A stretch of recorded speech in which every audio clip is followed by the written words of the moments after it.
I actually saw the countdown. That was dope. Haven't seen that in a minute. Oh, welcome to Collector's Hideout, the podcast where we get together and talk shit about stuff, whatever kind of pops up. Really, it's just an escape from the bullshit that goes on in the real world.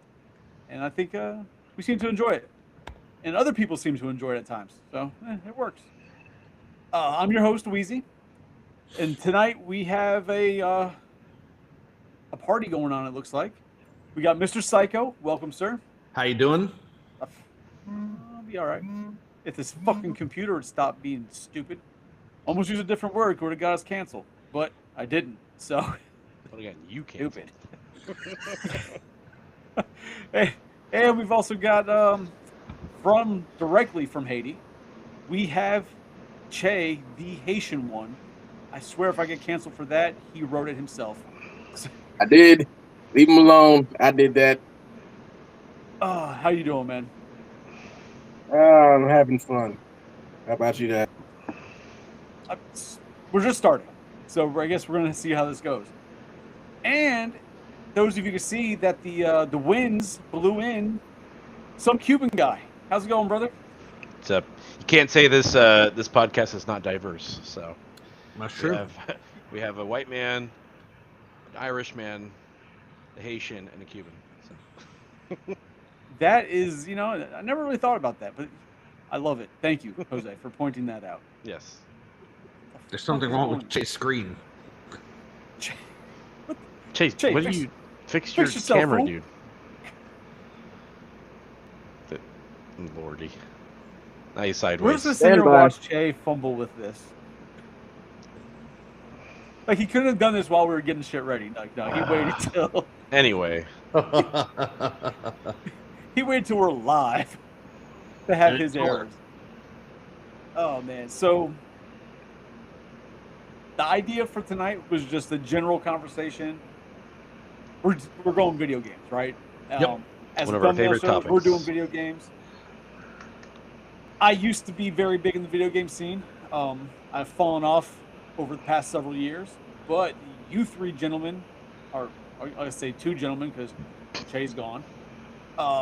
You guys have look, Che's back. A wild Che sighting. Love it. Yep. So, you guys have stayed very heavy in the game scene. So this should be a good involved conversation, but I believe the consensus is that we're talking games over the eras and which ones we felt were the best for each system, different eras of systems. yeah, like Sounds I think each generation, I think, is a good area. Yeah.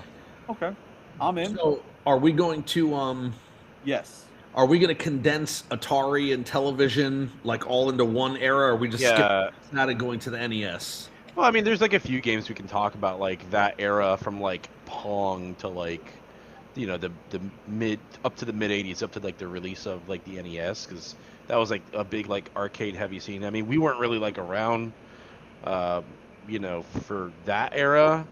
Yeah. So, but I mean, we've played. I'm sure we've all played games from that era, like Oh Pac-Man. yeah. And, like, I mean, Donkey Kong. my first console was an Intellivision, and I remember playing Donkey Kong on it and a Yeah. bunch of other games. Yeah.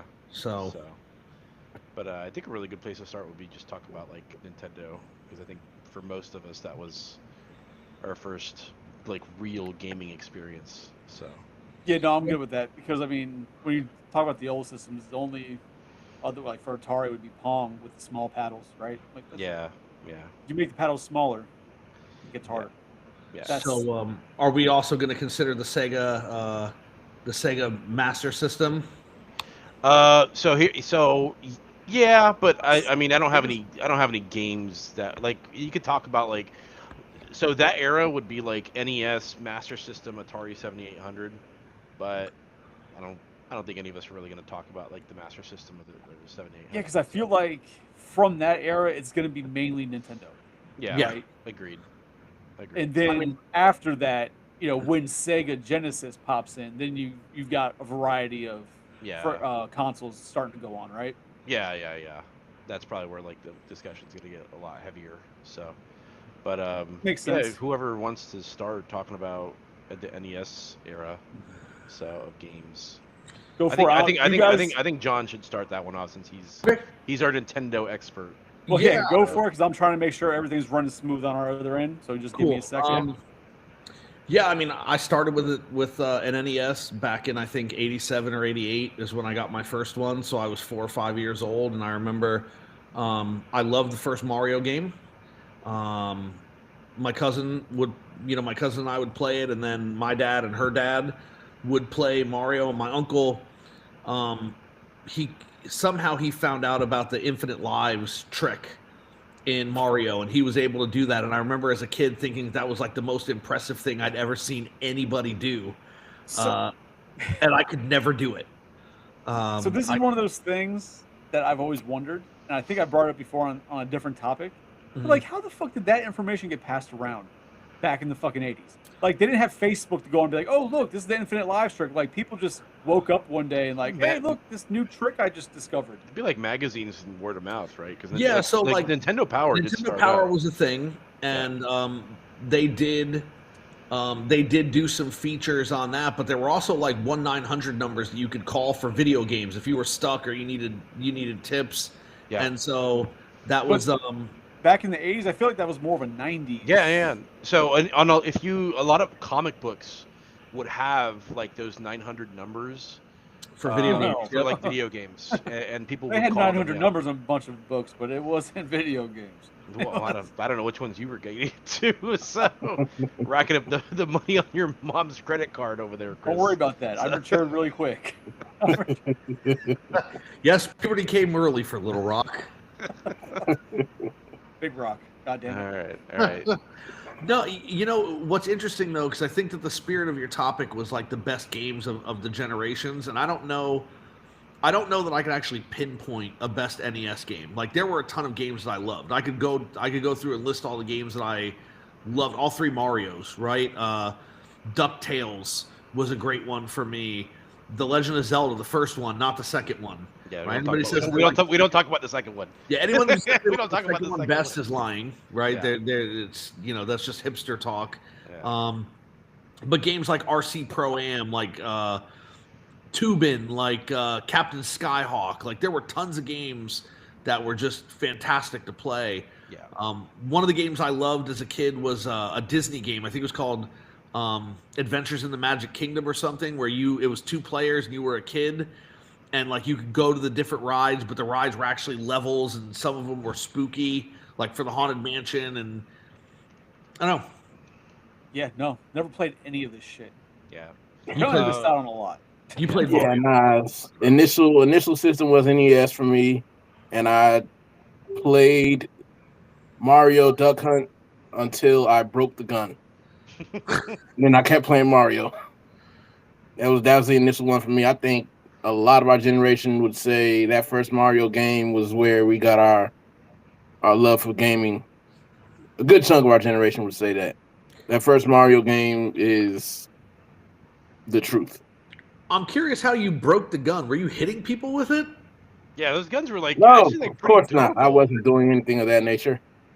Because I mean, I still have all of mine, but I mean, see, when you have limited resources and your friends come over and you play cops and robbers, things happen.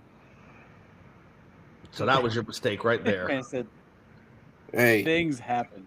Yeah. the robbers won that day, and I'm proud of it. For me, I'm pretty much in the same boat. I think so.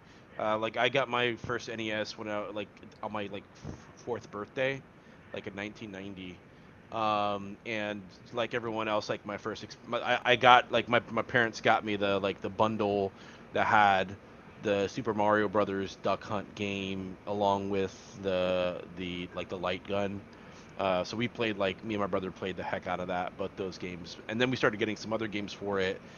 We had like a neighbor who had like a ton of Nintendo games, so he would always come over and bring his games because we had a much bigger TV than him. So, but like John, I mean, some of my favorite memories were from playing the first 3 Mario Brothers games, Legend of Zelda, the first one as well. But for me also, one that we haven't mentioned yet is Castlevania.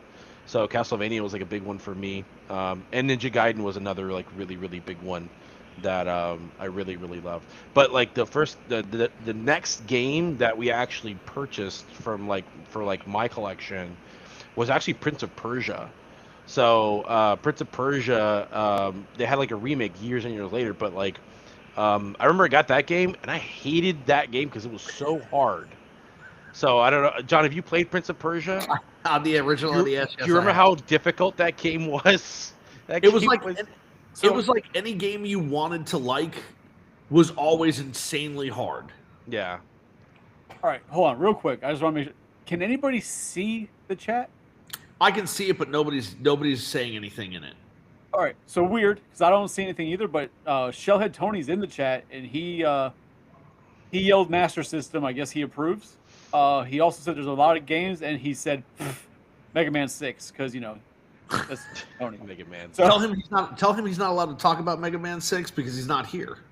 Yeah. Right? Like, right.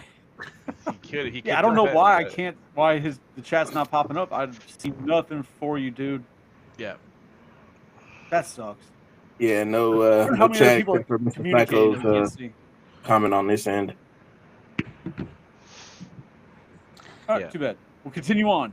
But I have the YouTube live stream up right now, so I can see if anybody comments on there. So okay. that'll be good. Yeah.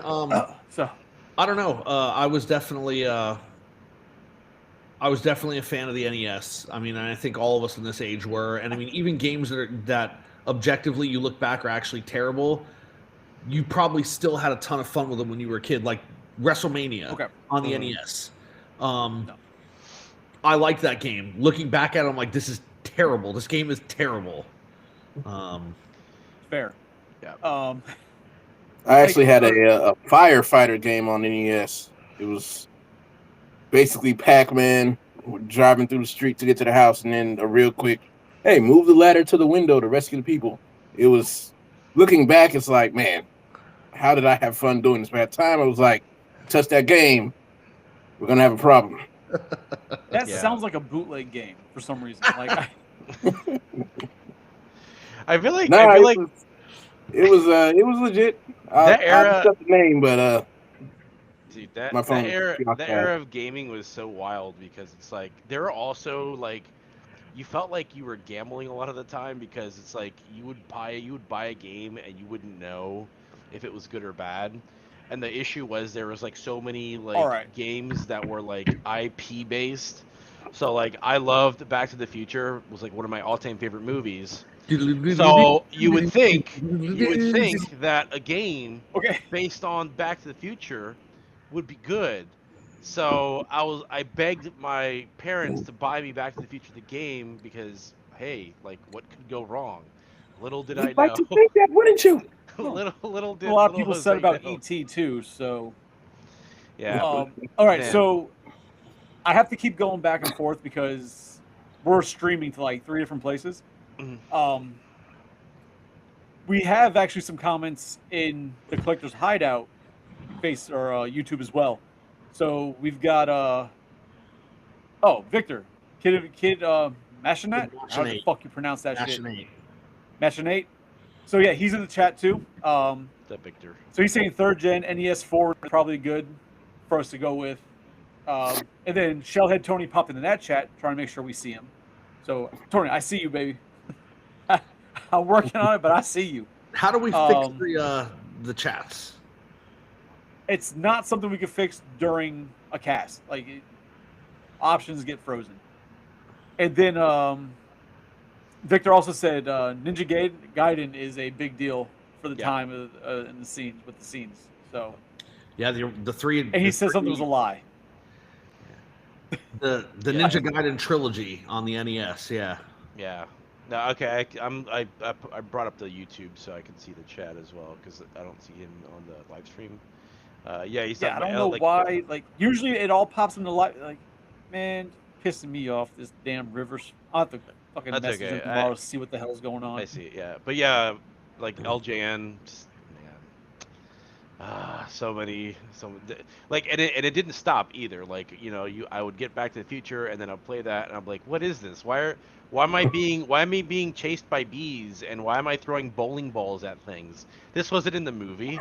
Like, Don't remember that part of the movie? I remember that. I don't remember the part of the movie where I went to a bar and then like I mess up and then I get thrown across the bar into a wall. Like, what? When did that happen?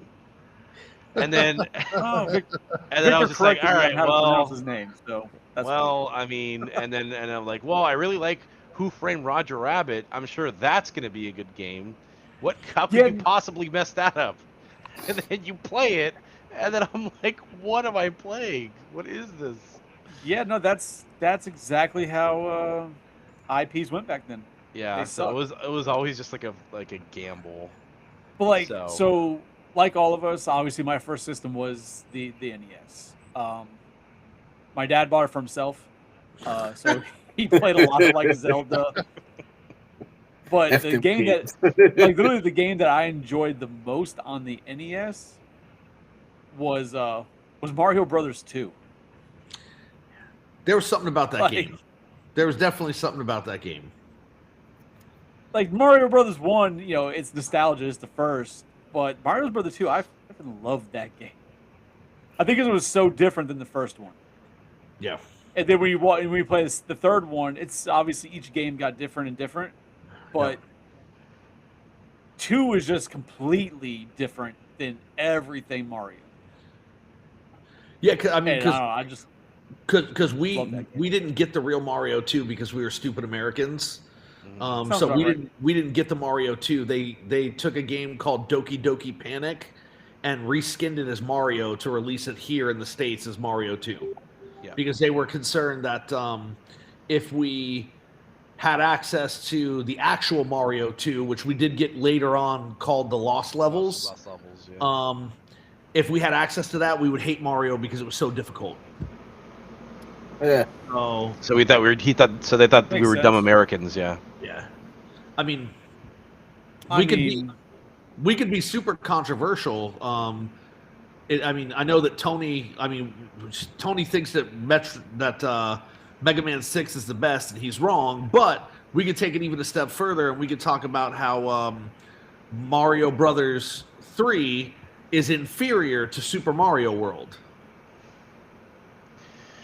I mean, I think they're both it's two inferior to different- Mario it's- 2, so whatever. it's two different. Two different generations. So, I mean, we could talk about that, but I mean, Yeah, and it's really It's- personal preference, right? it's always personal preference. Personally, I think the Super Mario World is a better game. I understand why people like Mario 3, and I'm not taking anything away from it. It is a good game, but when you compare them, at least for me, next to one another, it's not even close. Super Mario World wins every single time, and it's not a, well, it could go this way, it could go that way. It's a clear victory. Yeah, but to me, it's just like comparing like Super Mario World to like, I don't know, like Super Mario 64 or like Mario Odyssey or something. Like, it's just two different generations of a game. So, it is personal preference at the end of the day. For like, Yeah. they're both like anybody who's anybody is gonna list both of those games in like probably like top 10 all time lists for most people, I would say. So, No, Victor. Oh, he Yeah, I see said Victor's lies earlier. I was statement, trying to understand lots what he of was talking about. dumpster fire Lies. games on E NES. Victor, no, bro, you can stay right where you're at. I'm watching the chat, and so is Jose. So if you say anything there, we got you. We Yeah. see it. like, I have it set for live chat and seeing everything I can versus nonsense. Yeah. So let's Just don't know why he's being stupid. do we want to talk about like the next generation? Like, Sure. Like actual Super- Super Nintendo, Sega Genesis. When I was When I just was a young dead boy. broke, I couldn't fix this. Anyway, yeah, and I didn't even get a Sega console. I got a Sega Nomad. We got Echo and Sonic The all no- day. A Nomad. Wow. Okay. Echo and Sonic. Oh, all right. Go So on. now that here's the question, okay? The Nomad was so bad. So It if we're was. moving Hey. on to It was a cool concept, but if we're moving on to the Sega realm, Does that also include Sega CD, or are we holding that off for like a later No, transition? Sega CD is still in that like era. Because it was Yeah, before Sega Saturn was the next like real jump But I in mean, terms but you of got to like remember, like you generations. had, obviously Super Nintendo, you had Sega Genesis, right? Yeah. and And then you have the then 32X. right, but I would say, but you had those types of games, those systems, Yeah. cartridge games. Yeah. But then all of a sudden, here comes like Sega CD, which is like in that gray area between the big jump to disc games, right?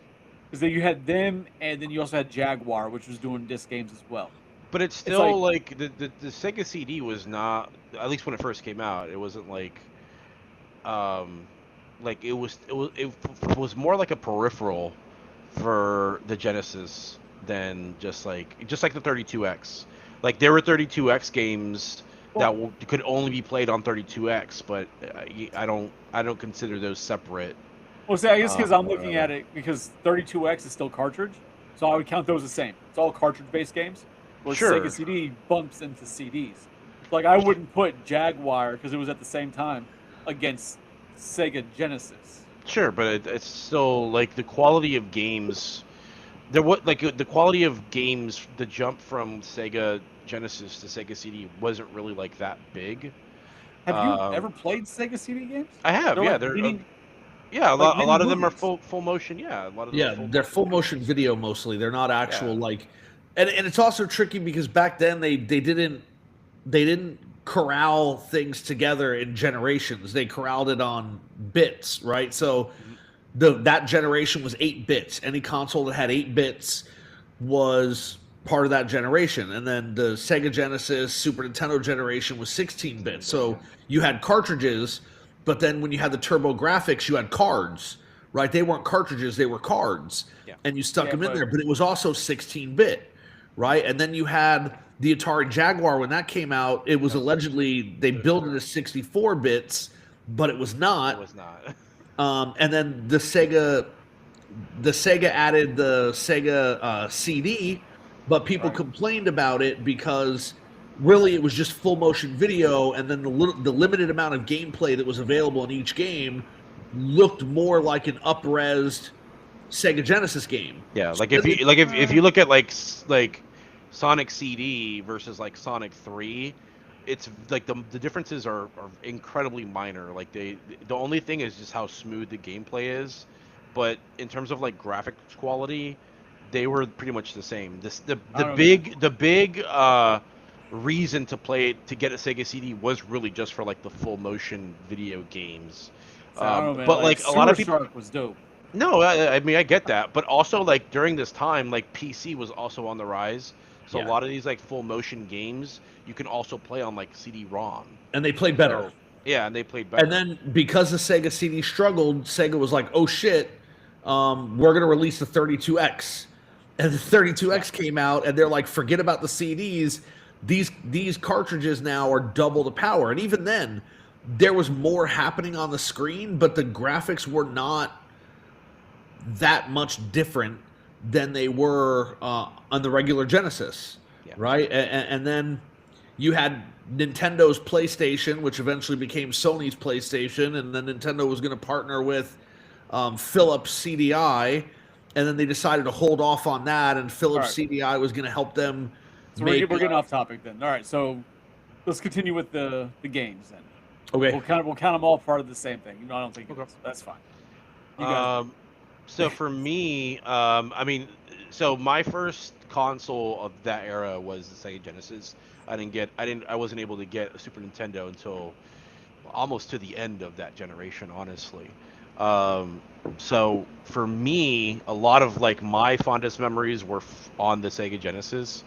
So for me, like the top games that stand out for me are like Sonic the Hedgehog 2 is like a major one. Um, I would say probably like Streets of Rage 2 is another like major one for me.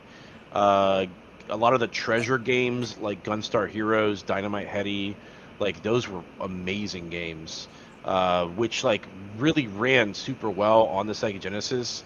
So a lot of like the blast processing stuff, like worked on those types of games. So like played like boss fights and like Gunstar Heroes or Dynamite Heady, like they looked really really smooth, and because the graphics were like very very quick.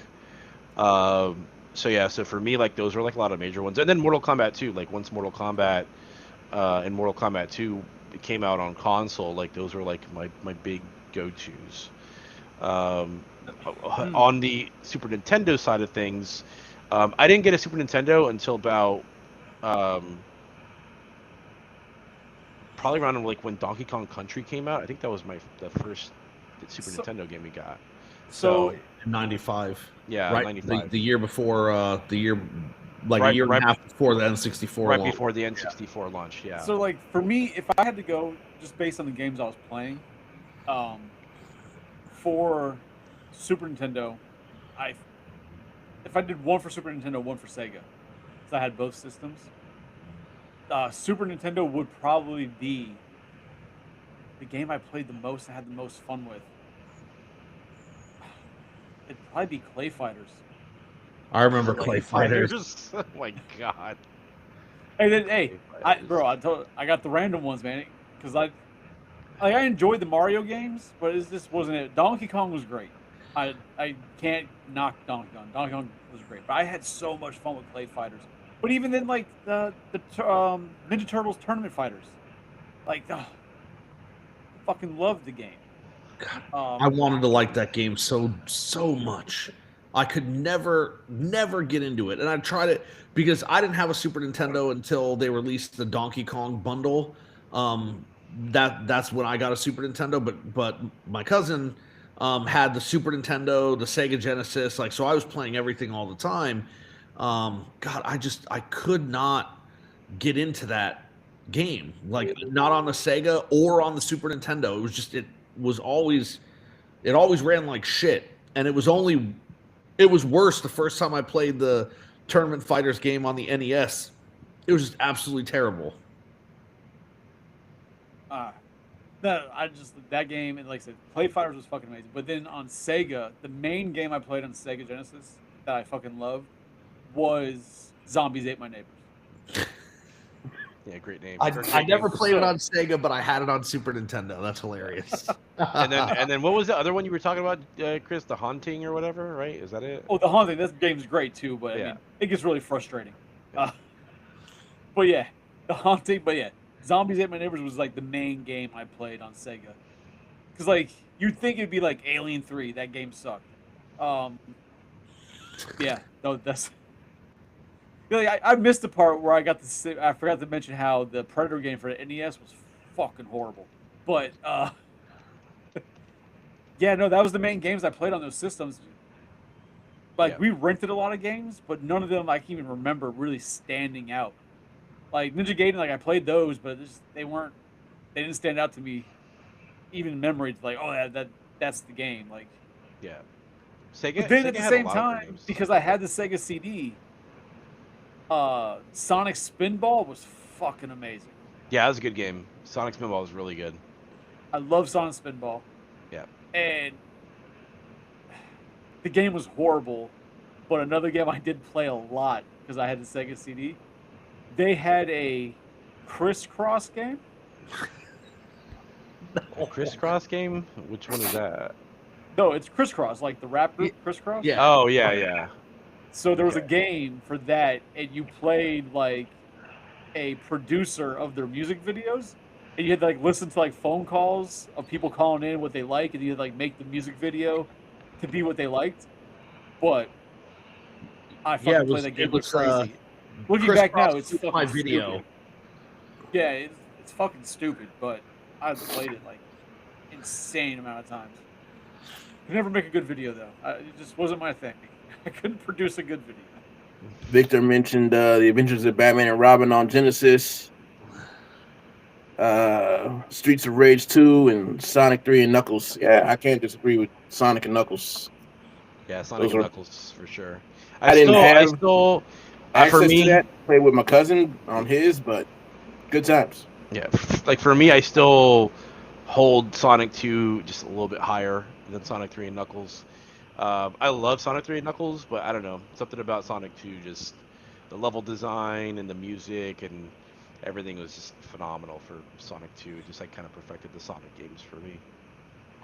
My favorite Sega game, and this is crazy, but my favorite Sega Genesis game to play was Road Rash, Oh, great the game. motorcycle game Yeah. where you're like I love Road beating Rash. people Beat with the things. shit out of people. The the sound effects for the different weapons in that game were so funny. It was such a fun time playing Road Rash. Every time you sat down to play it, it was great. Even when you were losing, it was still incredibly fun. Yeah, for sure. Other Sega games too. So Sega was really good at producing like good like side scroller beat 'em up arcade style games. So on top of like Streets of Rage 2, which I still think is like the best like beat 'em up game on the Genesis. They had other games like Alien Storm was really good. Like the Golden Axe games were really good. Yeah, they just had. But then, like, if you look over at Super Nintendo side, right? Super Nintendo had a lot of really awesome arcade ports too. Like, obviously, Turtles in Time is like probably one of the best of all time. Well, I mean, don't forget the 2 awesome X-Men games we got for the Genesis. Those games were Oh yeah. for the time. Yeah. But those weren't really like. Were those really like? They were side scroller categorized beat 'em as ups, but they yeah. weren't arcade ports. Yeah, they were like different. But those were great. I remember, man, that one. I remember like the menu music for the first one was great. That I still remember the tune for that one. Yeah, those were really good games. What I hated about those games is that you couldn't use your power. Like, you're a mutant. Yeah. What? All of a sudden, Wolverine's claws won't come out? What kind of nonsense is that? Like, what is this? Yeah, and you could always call in like the other superhero, like the other heroes. Yeah. That would call like Angel would come in and like shoot out the barbs out and stuff. That was really cool. It's like all of a sudden you ran out of mutant power, so Cyclops can't put his fingers to his visor. It's like, what? Like, he can punch people, but he can't touch his own head. Like, what is this? Yeah.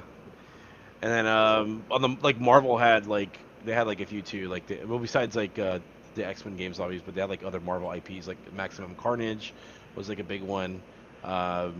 A lot of people hate on Maximum Carnage. I really loved Maximum Carnage. I thought it was a really fun game.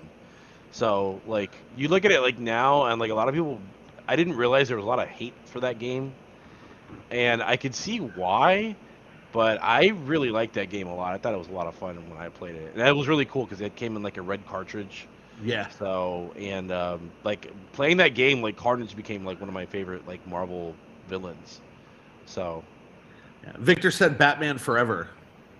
And yeah, I saw that. All I can say to that is it sucks God. back then and it sucks forever. Oh my gosh. So yeah, and then I don't know, John. What about over on the Super Nintendo side? Like, what were some of your top games? I mean, there were so many good games on the Super Nintendo. To me, to this day, the Super Nintendo is still, in my opinion, the greatest console of all time. So many of the games were so very, very good.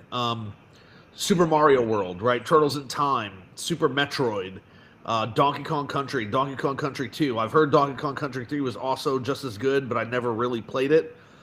Victor and I talked about sitting down to play it, and we, a couple times we started it, and then we never went anywhere with it. But you had just, was it Galaga? Not Galaga. Gradius 3 I had. There was a Ken Griffey Jr. baseball game. I remember that game on Super Nintendo that I had, and I hate baseball, but I loved playing that game for some reason. There was... Okay, now because you mentioned baseball, I played the Ken Griffey Jr. There was a game. I don't know if it was Super Nintendo or NES. Victor will know, I imagine. You guys might know. But it was a baseball game, but you were robots. There was a bunch of different types of robots. Wasn't that Telero baseball or something? Fuck if I know. That's what I'm saying. Maybe somebody else would know. I never played it. You had to build your team, and you had to pick out which robots you wanted on your team. And god damn it, I remember playing that shit a lot. There were like a few games like really niche like it was on the games NES. like that. Yeah, there were like a lot of niche sports games like that. One that I remember, I don't know if you guys ever played it, Monster League Football. Did you guys ever play that? Monster, yes, yeah. Monster. So I think that was on both Sega and SNES, if I'm not mistaken, right, John? I think it was on Yeah. both of them. So, So Victor says the I game's played called it on Super Baseball 2020. that. Interesting. Well, we're past. I'm looking that it now. up now. I also was surprised that when we were talking about the NES, Chris didn't say this game because he's always told me it was his favorite game was Super Dodgeball. Super Dodgeball. Super Dodgeball. I've heard of Oh, it, but I never played it. Yeah. Super Dodgeball. Jesus. Yeah, growing up, he used to tell me all the time Damn, that Victor's right. It was Super Baseball 2020. I played that on my DS. I was like, yes. God damn it, you're right. Super No, that's it. Dodgeball That's the or top Super game. Baseball? Super Dodgeball. Super Dodgeball. No, Super Dodgeball. But I mean, for Super Nintendo, Yeah, but but Victor was right. Super Baseball 2020 is the game I was thinking of. You're robots and you play baseball, and I remember loving that game. Interesting. but Victor also said it in the chat. Mega Man X was a great game on the Super great Nintendo. game. That game was still, amazing. That's still my favorite Mega Man game of all time. Mega Man X. I played. What's funny is when I was younger, I played Mega Man X. I never even knew about Mega Man X2 or X3 as a kid. It wasn't until I was an adult that I found out about those games. But it was like just you had Super Battletoads, right? Super Castlevania, Super. I forget. I don't think it was Super C. I think it was just Super Contra on Super Nintendo. That was a great game. Yeah. There are some games on Super Nintendo that just had Super in the name just to have it. Yes. Like Super Star Wars was one of them. But Mario RPG was Yeah. a great game. I've never actually played it, but people talk about it. I own it. I haven't played it. Yeah, I've heard a lot of good things about Mario RPG. The first RPG Mario game I played was actually Paper Mario. That was like my first foray into that. But from what I heard, they're very similar. So, what about John? What did you think of Star Fox? Would you put it on like a top list? It depends. How am I ranking it personally, or am I ranking it for importance? Just like personally, I would say. No. You don't think so? No. I mean, I played it a couple times as a kid when it came out, and I thought it was cool, but it was never anything I'm like, man, I got to play this, right? And for me, like, I want games that I feel like, man, I got to play this. And Star Fox just wasn't it. Now, when you get to Star Fox 64, that's a different story. Well, we'll get to that in a second. We're gonna have a lot to say about Star Fox 64. No, I think for Super Nintendo, man, there's just so many good games. There's just so many. We didn't even talk about Link to the Past yet, right? Link to the Past is we didn't talk about Link to the Past. To me, Super Metroid and Link to the Past are the top two. And then for me, probably Mario World and then Donkey Kong Country are up there too. People hated on this game, but I love Super Mario All-Stars. Right? People hated that they changed the art of the original 3 games. I love that. I love the changed art design. I thought it was fantastic. I loved playing those games on the Super Nintendo. But then there were a bunch of stupid games that Trisha and I would play that I thought were great. And even now when I look back at them, I'm like, oh, these games were great. Like Joe and Mac, the caveman game, and then they had a sequel. There was some sort of Flintstones board game type game on the Super Nintendo that I loved. And then there was this game, I don't know the name of it, but my buddy had it. And it was a Godzilla game. But you were Godzilla fighting Godzilla's enemies. And I used to have so much fun with that game, and it was amazing. So, in this same era, obviously, there's a lot of handheld games going on, right? So you had with the Game Boy, but then you also had with this the Sega Genesis, or the Game Gear. The Game Gear. The Game Gear. Now, and then if you were bougie like Shay, you had the Nomad. Hey, I don't know how bougie it was because between NES and Nomad, I did not have a console again until GameCube. Were you okay? Here's the question: was it more bougie to own a Nomad, or was it more bougie to own a Virtual Boy? A Nomad. You think it Nomad? I The don't. think so. Nomad was $500 when that thing came out. How much was a Virtual Boy? Wasn't it like? It wasn't $300? that expensive. Virtual Boy was pretty expensive. Virtual Boy's like, here, take our money, or give me your money. I'm just gonna give you red dots to give you a headache. Yeah. Yeah, they're gonna take my money again when they release it for the Switch 2. Are you gonna get both versions of it? I'm gonna buy the one that actually looks like the original Virtual Boy that the Switch slides into, and I can stick my face in it. Absolutely, I'm getting that one. Or you're also gonna get the cardboard version? No, I'm not gonna spend $30 for a cardboard version. What's great is I'm gonna take my actual Virtual Boy out of the case and set it next to the redesigned Virtual Boy, and I'm gonna have both of them out together. It's gonna be fantastic. So I'm very much looking forward to it. So when I was mentioning the handheld games, right? Because I never had a Game Boy. The first Game Boy I got was Game Boy Color, and that was to play like Pokemon Red. Yep. So- Same, dude. Same. Yeah. So before that, I had a Game Gear, and one of the main games I played on Game Gear, I don't even know what the hell the game was called, but you were like a small child who was like a caveman. And it was like a side scroller.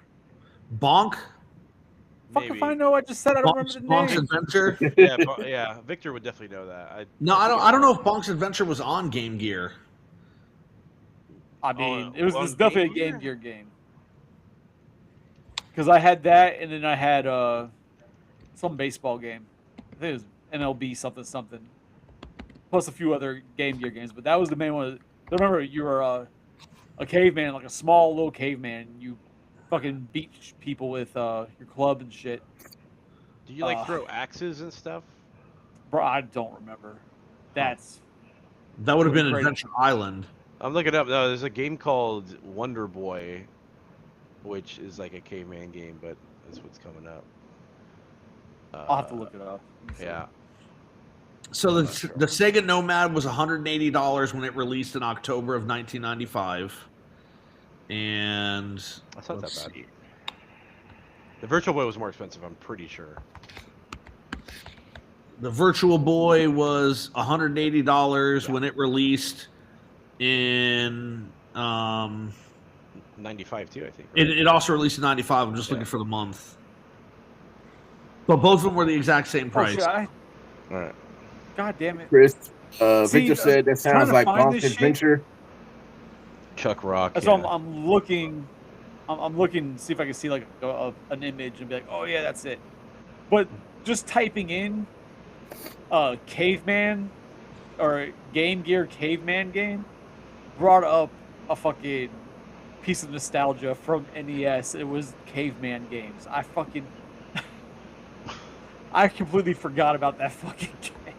It's like the Olympics, but you're caveman. Like one of the games, like you throw your wife by her hair. Like, oh, god damn it! Told you my dad bought the NES for himself. Well then,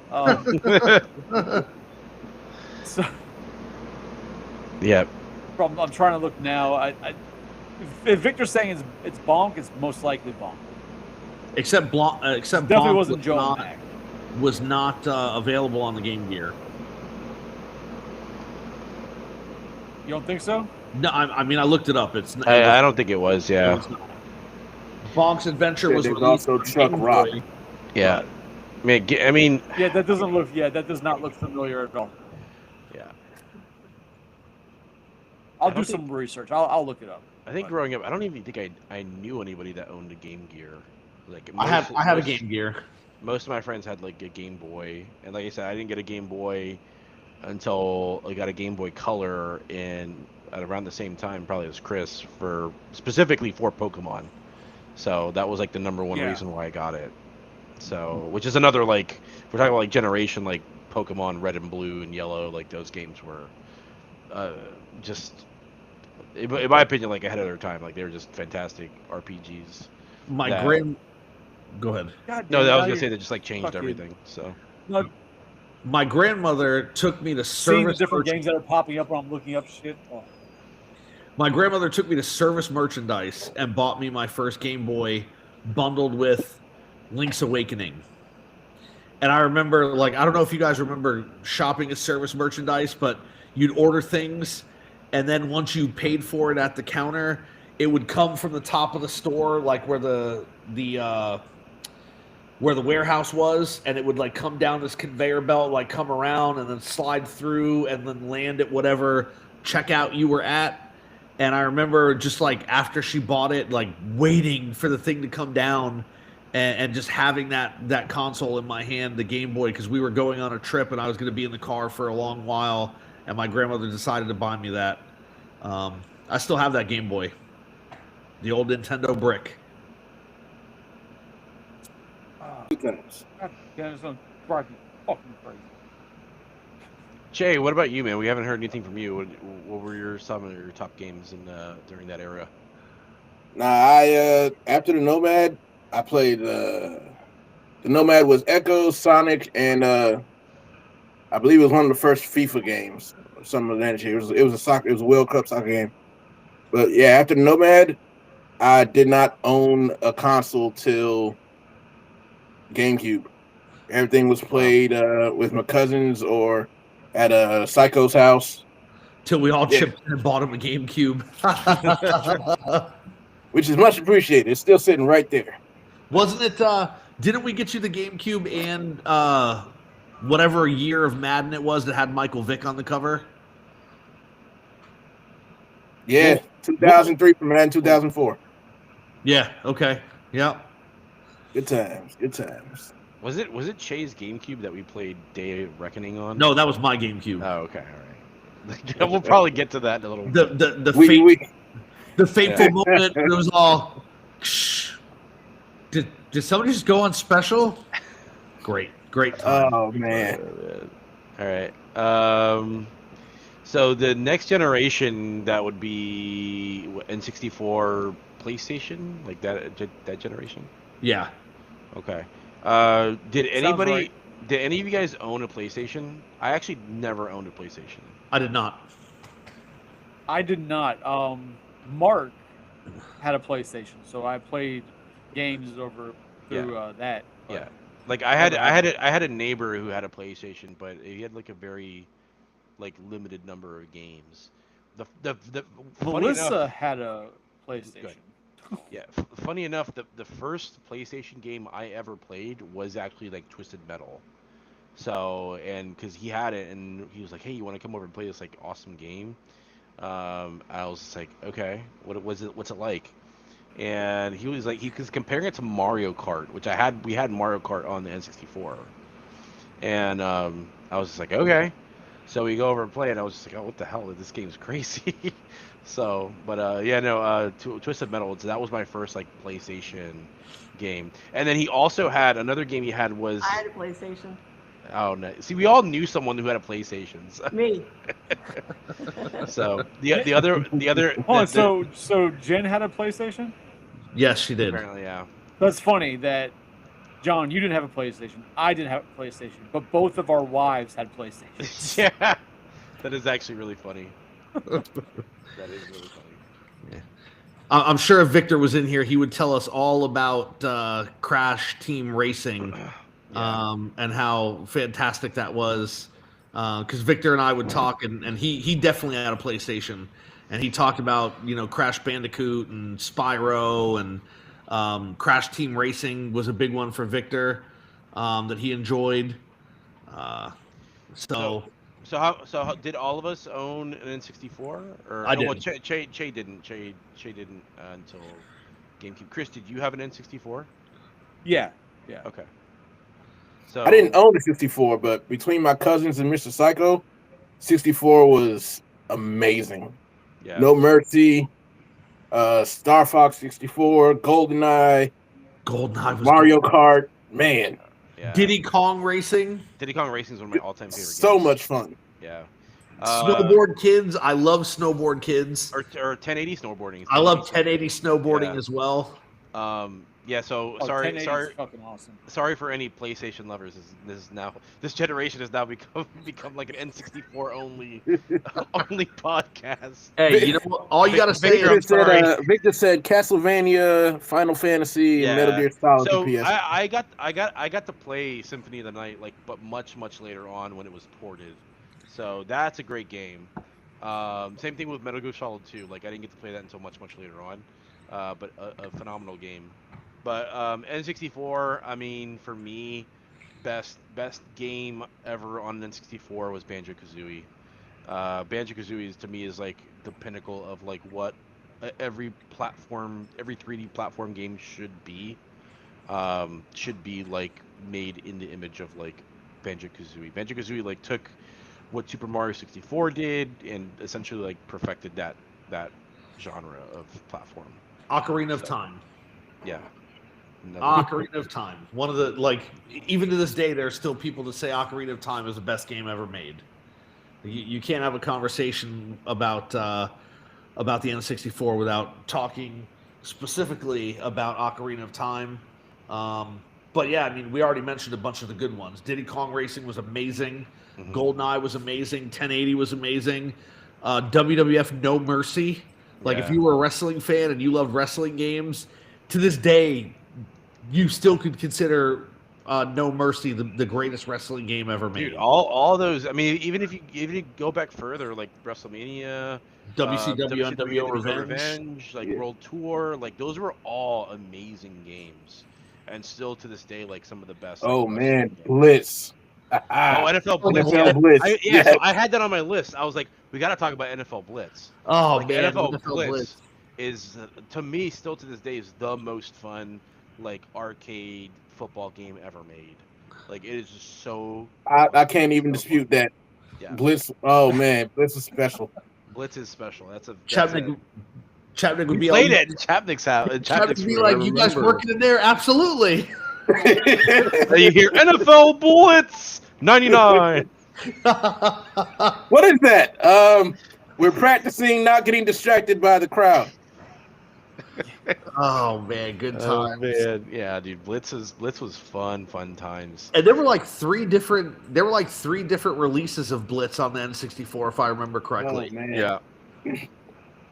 Blitz 99, Blitz 2000, right? Were both of those on there?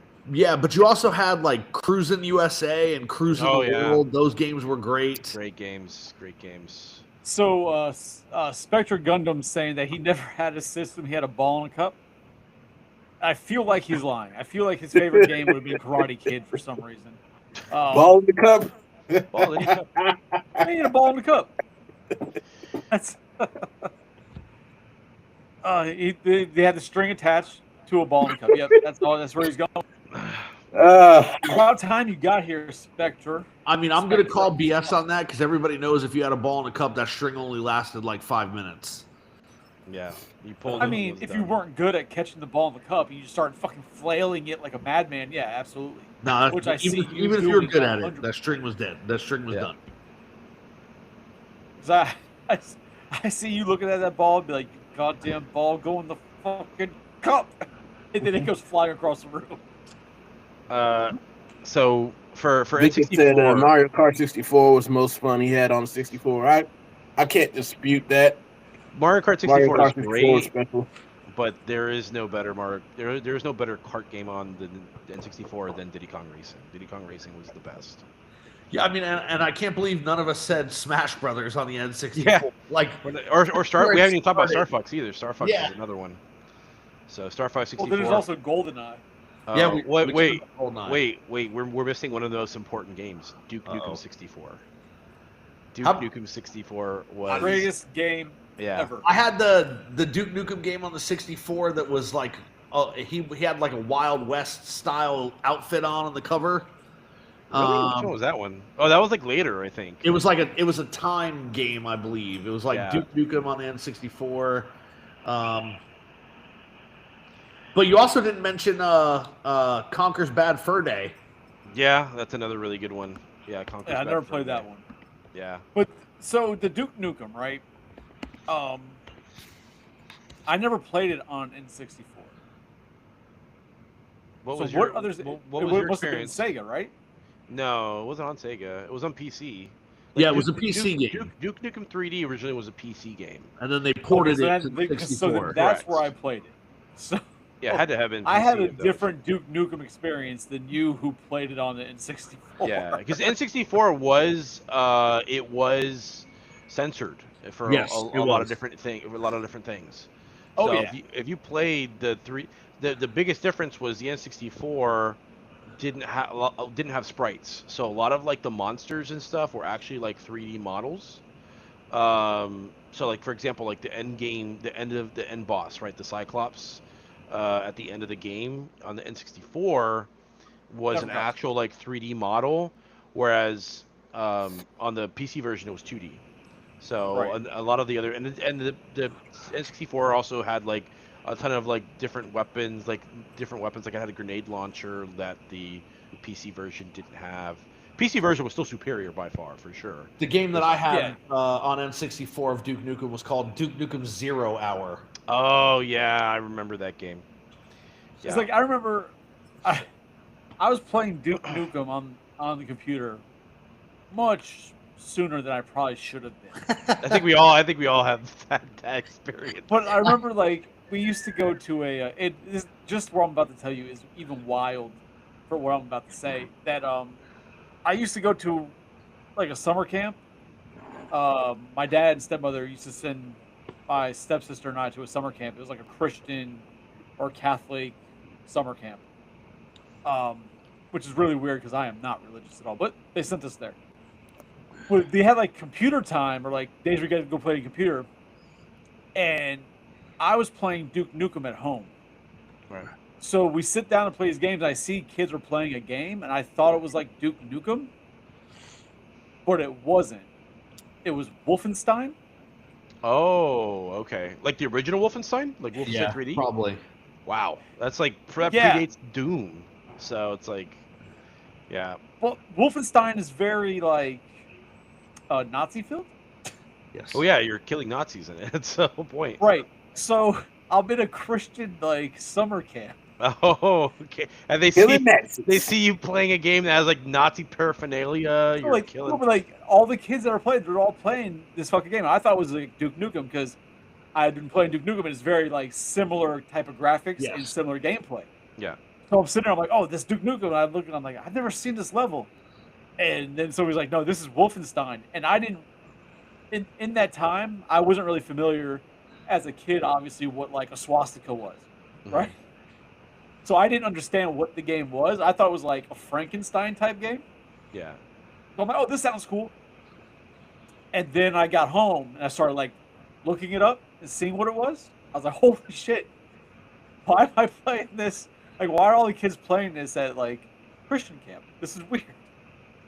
But none of the counselors ever said that. They let us play the game like it was no tomorrow. So we're just sitting there shooting Nazis at camp Yeah. with a bunch of Jesus watching us. There's also like attack dogs in that game, so I'm curious like what what they would have thought if like they come across you killing dogs like German shepherds in a room. know, Like, I what really- game is this? To this day, I now wonder, like, as the counselors, would you be more comfortable with the fact that the kids are playing Wolfenstein, where they're killing dogs and all the Nazi stuff going on, versus they're playing Duke Nukem, where you might see some titties? Like, Yeah, Duke Nukem was definitely the They were probably more in favor the of, more offensive game for sure. I could just see Chris like playing a computer game. All right, Chris, it's time for somebody else's turn. Chris is all eat shit and die. They just unplug Chris's headphones and you just hear balls of steel. I've got balls of steel.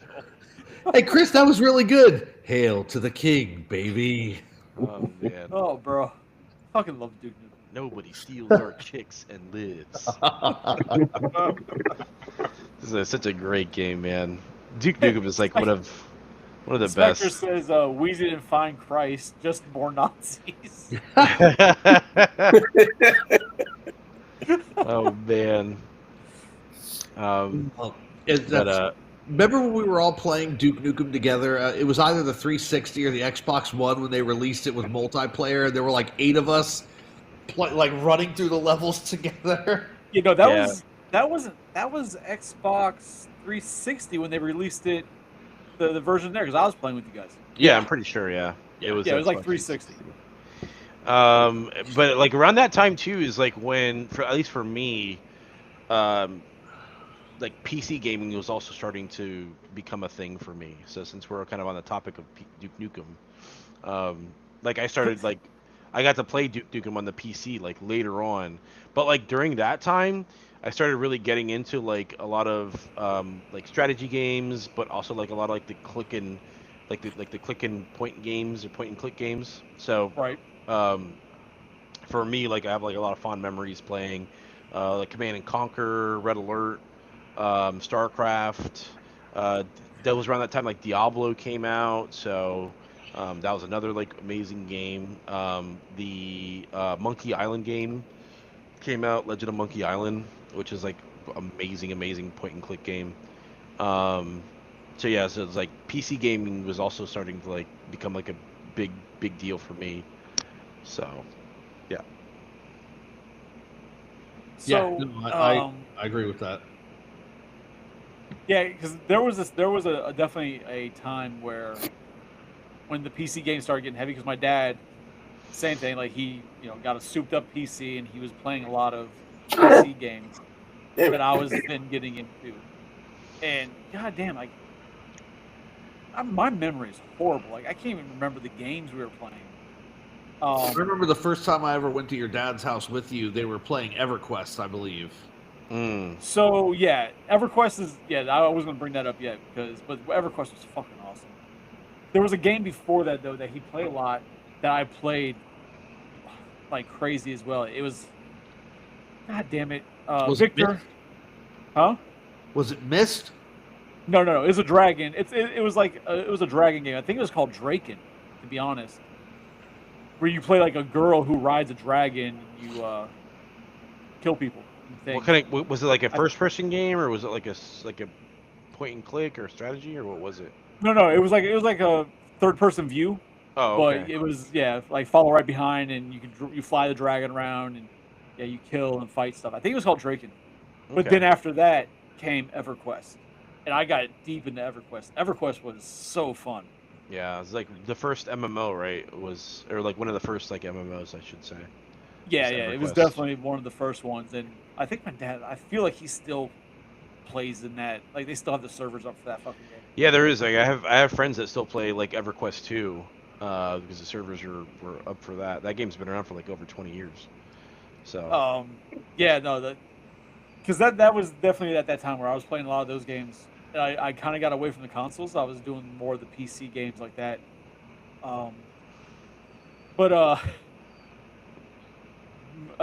Victor says Draken guard. I don't remember a guard being on the end there, but I feel like Draken is right though. Like Draken sounds familiar. Give me Draken guard, yeah. Spectre Gunner says, how do you all feel about Mega Man 6? Yeah, Spectre Gunner. Well, here's how I feel about Mega Man 6. Not here. Is that it doesn't get talked about on this podcast because people stoke. So no, we'll discuss Mega Man 6 when Shellhead Tony can be on here to go back and forth with Psycho about Mega Man 6 because that's the battle brewing. What is? I don't understand this. What is the obsession with Mega Man 6? Well, John thinks Mega Man sucks. Well, Mega Man 6 sucks. And no, I think Mega Man 2. I don't think Mega Man 6 sucks. Tony says it's the best one, and I say Mega Man 2 is the best one. So John says Mega Man 6 sucks, and Shellhead Tony says Mega Man 6 is the greatest game ever made by God. It's the greatest like Mega Man game, or just the greatest game? The best Mega Man game. Okay. But the greatest Mega Man game made by God himself. Like it was forged by God's hands. But in actuality, that's Mega Man 2. Like, I mean... Yeah, I think Mega Man 2 was up there for sure. I mean, my favorite Mega Man game is Mega Man X. So we're saving Mega Man 6 or Mega Man discussion for when Shellhead Tony could be here, so he can be wrong about most things like he is. So that's... Oh man. That's all that is. And he was trying to get in tonight, but apparently he's having a bunch of errors on his phone because when you guys were talking about, I don't know, earlier, like within the first 20 minutes of the show, he's like, "Send me an invite. I can't get in. I can't get in." And he still couldn't get in. So Gotcha. All right, should we move on to the next era? I think this is the era that like we all kind of met was during The GameCube. the GameCube, Xbox, PlayStation 2 era. So that's Look at Che. He's ready for Che's this. like, all right, Che, you can go first for this one since John went first for the NES There's- stuff. Genesis. Oh, one man. answer. Good times. Good times. Like John said, GameCube, Madden. Oh, man. Madden 2004, Mike Vick God was damn over. it. It was completely over. You know, But Jay, GameCube. I defended you. Jay, you know what? No, we're going to discuss this real quick. See, No, we're not. yes, we are. No, we're gonna not. discuss this. This is No, we're not. completely off and on topic all at the same time. We're not going to discuss this at all. Psycho. Going to sleep. I originally mentioned to Psycho. I'm like, hey, yeah, Che called. He said he wants to in on the cast tonight.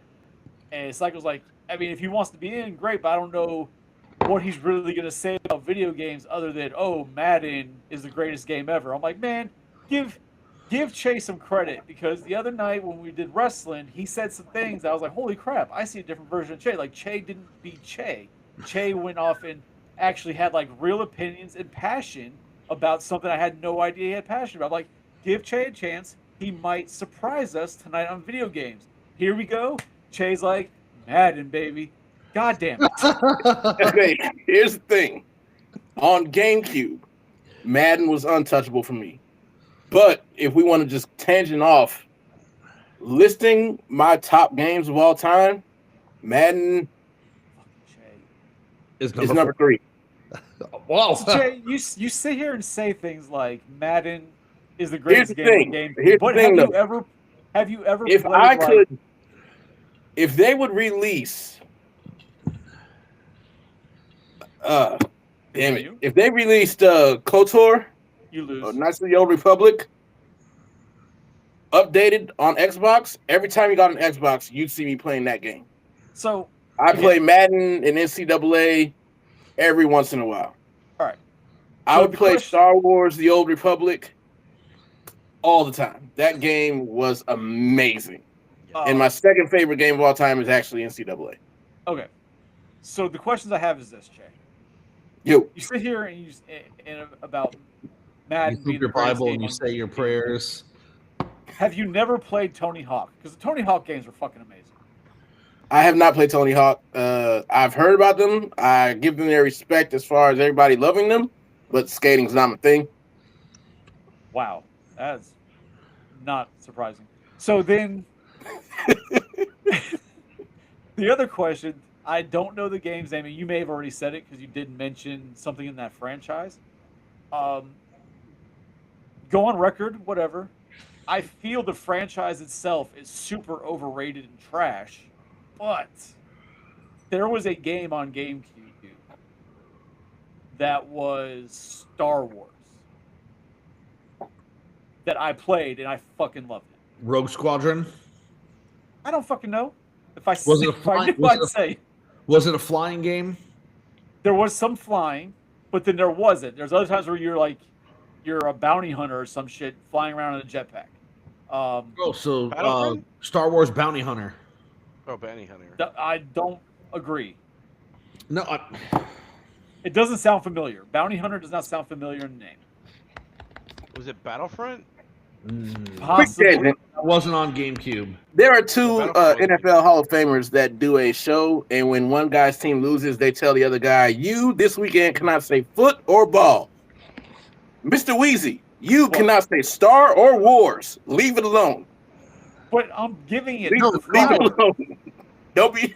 Don't come around here with the Star Wars hate, man. So is it?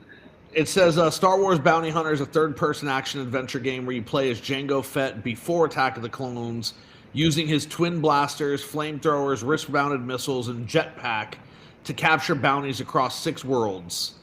See, Because I remember This part on of the game. GameCube? Yes, it was on GameCube. You can buy it now on the Switch. It's been remastered and What re-released. other games came out in GameCube for Star Wars then? That was the only one that is what you're talking about. What other games came out? Because I remember you at one point you also fly around and you take out AT-ATs.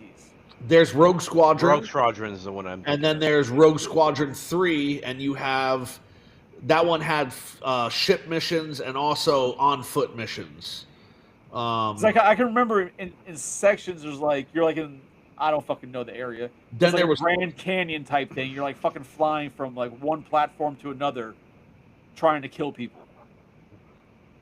I mean, I'm gonna say that's Bounty Hunters. I mean, maybe it doesn't like Bounty Hunter doesn't sound right in here, but it could be. Just look at Battlefront pictures. It wasn't Battlefront. That was not on the GameCube. It was. Yeah, it could have been Clone Wars.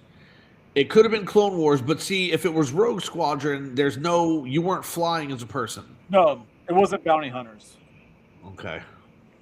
You know what? Maybe I'm messing up. Maybe it was an N64 game. If it was an N64 game, then it was most likely Shadow of the Empire. Yeah.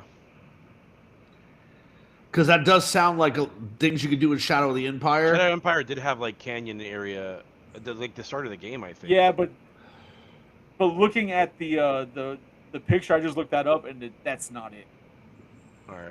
Well, let's not get too hung up on this. So. No, good. You guys can tell. I'm looking. All right. So during that era, I think all of us like only owned like one console, or yes. Did anyone own more than one? Chris did. Oh, but also on GameCube, another thing that Chris is not allowed to talk about: Lord of the Rings: Return of the King. Sucks my balls. Get off your own podcast. You're disqualified. Go home. Yeah, Lord of the Rings. I think we beat that game roughly 30 times. Me and Mr. Psycho, and then me and my brother beat that game roughly 30 times. It was. Oh look, Che can't talk no more. Whoops. Wow. So...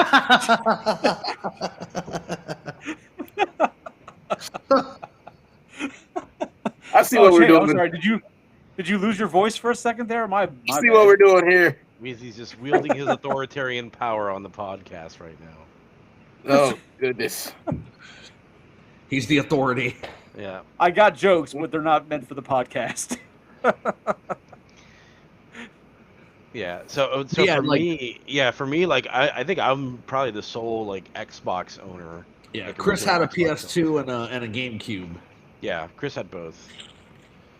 But for me, for Xbox, I mean, my top games were Halo 2. So when I first got the Xbox, the games I got like on launch were the original Halo and Max Payne. So Max Payne's definitely up there. Max Payne's like one of my all-time favorite games. Like Chase said, Star Wars: Knights of the Republic is up there. Like that's one of my all-time favorite games. Just period. And I'm trying to think. Soul Calibur 2 was another really good one. Like that was one of my that was the first time I ever played a Soul Calibur game. So that was the first time I ever played like a 3D fighting game. Was Soul Calibur 2, and that game was awesome. So, and what was cool about that is that game had a different guest character for every different console version. So I know like John had the game on GameCube, and the GameCube version had Link in it. Yep. And then the Xbox version had Spawn, and then the PlayStation version had Hayachi from Tekken. So, which was really, really cool. So it's like if I were to go to a friend's house, that could be a completely different game because they could play as Link, and you could come over to my house and play as Spawn. Yep. So I thought that was like a really, really cool element of Soul Calibur. Another game, like Morrowind, is up there. Morrowind, the Elder Scrolls game, is like one of my favorite memories during that time too. So Xbox had like a lot of really, really solid games, original Xbox. And then of course Xbox Live came out, so there were a ton of like online games that came out that we got to play. Like Mech Assault was like one of the first games. It's like a big like mech warrior game. Return to Castle Wolfenstein was another like really big one that we used to play a lot. Um, yeah, just there was a lot of like really awesome Xbox games, like original Xbox games that I have a lot of fond memories about. The other cool thing too about Xbox was you can that like you couldn't do on the other consoles was burn your like music, like your own music onto the system and use it as like soundtracks like in your games. Yeah. So like the wrestling games, you Don't can get me actually fucking like started. yeah, you can actually like put your own music into those wrestling games and like have them be like your theme song and stuff like that, which I thought was really I awesome. know where this is going, and it probably shouldn't go that way. Oh, which is what? Definitely should not go that way. Oh God, I remember. I know what you're talking about. I don't know what you're talking about. What are we talking about? We're not gonna bring that Damn up. right. Yeah. Please but, don't cancel up. You broke. But anyway, yeah, no. So Hold on. that was I my. missed that was my something. What are we favorite talking about? Nothing. Don't We're worry. talking about the See? fact that Jose was allowed to burn his own music into his Xbox for games. Right. No, like I got that because WWF I Raw. was doing that. Yeah. See, Chris was being studious at that time, and being a real student, while the rest of us were in the classroom on lunch break playing an Xbox. So we'll just leave it at that. God But damn it! I want to know. I don't want to silence Victor. So in the chat, Victor was saying Smash Bros. Melee, Jedi Outcast. Silence Che. He had a Dreamcast and a PS2, but he also really enjoyed Ninja Gaiden Black for the Xbox. Yeah, Ninja Gaiden was a fantastic game on the Xbox. Love that game. Really fun. But there were a lot of great games on the GameCube. Like Victor said, Smash Bros. Bros. Melee was great. You know what? I wasn't really a fan of Mario Sunshine. I played it, but I wasn't like super fan. I loved Mario Kart Double Dash. I loved the way the Double Dash played. Wind Waker was a phenomenal game that got a ton of hate when it first came out because of the art decision, but the art still holds up. The game is still beautiful. I enjoyed. I mean, there were a lot of games. I played a bunch of the Madden games as well. The WWF games, Day of Reckoning and Day of Reckoning. Day of Reckoning, yeah. And the amount of time that we spent in those games was absolutely obnoxious. Well, yeah, most of the time it was like trying to perfect your fucking create a character moveset. Took fucking forever. Star Fox Adventures was a great game. I really enjoyed. I was gonna say, John, you haven't even brought up your like one of your all-time favorite games too on the GameCube. Which one are you talking about? Like Metroid Prime. Yeah, I mean, I'm gonna get to that. Yeah. But Sounds like that one's special. Yeah. Star Fox Adventures, Star Fox Assault, I enjoyed. But I mean, since Jose brought this up, Metroid Prime was an amazing game. We hadn't had a Metroid game since Super Metroid, and it had been dormant for a long time, the franchise. That game came out and kind of reinvented it, and it was so good. Yeah. I didn't like the original Metroid on the NES, and I had it. I had Metroid 2 on the Game Boy, and I didn't like that game either. And I'd only played Metroid or Super Metroid sparingly. To this day, Victor and I talk about this all the time. To this day, I've never actually beaten Super Metroid. I get to the same part in the game every time I start it, and then I get distracted and stop playing, and then I try to come back to it. I'm like, what the hell am I supposed to do? I don't remember, and then I just quit. But like Metroid Prime was absolutely amazing. It was such a good game. I told you for years you should play that game. And I remember when I brought it in, when I brought the GameCube in and you had an opportunity to try, you're like, yeah, this game is actually pretty good. But I just think about all the hours that we sat there and we played No Mercy. Like first WrestleMania 2000, then No Mercy, and then Day of Reckoning. That game was just so good. Yeah, so very good. Definitely an underrated video, like wrestling game for sure. I really feel like those games were made for us because they addressed everything that would happen when the four of us would play. We would take it seriously. Che would be off not fighting, and he would just be attacking the referee. And then out of nowhere, the referee was like, "I've had enough of this shit," and put Che in his place. Yeah. But there were also just like a lot of like really weird glitches that would happen, like being able to choke slam someone from like across the ring. Hearthtaker. We'd do like Hell in a Cell matches, and all of a sudden like Chris would be outside the cell. And we're like, how'd that happen? Like we're like, what? Oh my god! Yeah. I win. We're like, Chris is cheating. So, and he would just climb. He would just start. Wait, and then he would just start climb the cage, just start taunting on top of the cage. It's like just build up special. Yeah. So. The recklessness. And then somebody was going through that cage. Yeah. No, it was great. Those were fun times for sure. The thing is, attacking the referee, I don't think any of us knew what could happen. So I'd just be over there just like, all right, I'm going to let them do their thing. I'm going to pick up the pieces later. I'm going to pick the carcasses, whoever's left after John gets his 30 specials. Let me go over here and attack the referee. Then one day the referee's just like, you know what? I've had enough. And it was one of the greatest video game moments as a collective that I think we've had. But like I mean, recently a video popped up in my feed on Facebook of a I don't even know if it was an indie promotion or something. They're in there just like fighting, and then like the referee gets hit, and the referee turns around and stuns somebody right in the middle of the ring. I was like, oh, that brings back memories. But like, it was also the little things. So remember when they introduced the momentum shift in Day of Reckoning, and like Chris is making his character, and like I hadn't even really looked. I made my character first, but I wasn't really like looking deep into it. I was trying to finish it, and then Chris is like, "Oh, look at this! I can use this for a momentum shift." And like, I'm like, "What is this?" Or no, you'll see it in the ring. And so then like his momentum shift is the neck crank. It's like. Yeah. It's not a momentum shift. That's the end. Like, oh my god! Do you remember? Wow, what was it? Was it WWE Raw 2 that we played? Where which one was it that you can create create a move? That was on the 360. That was the 360 era. Right, but that was what I'm saying. Like that was on Raw. That was Raw 2. No, because Raw and Raw 2 were Xbox One games. Yeah. This was they weren't. SmackDown versus Raw. Yes, they were.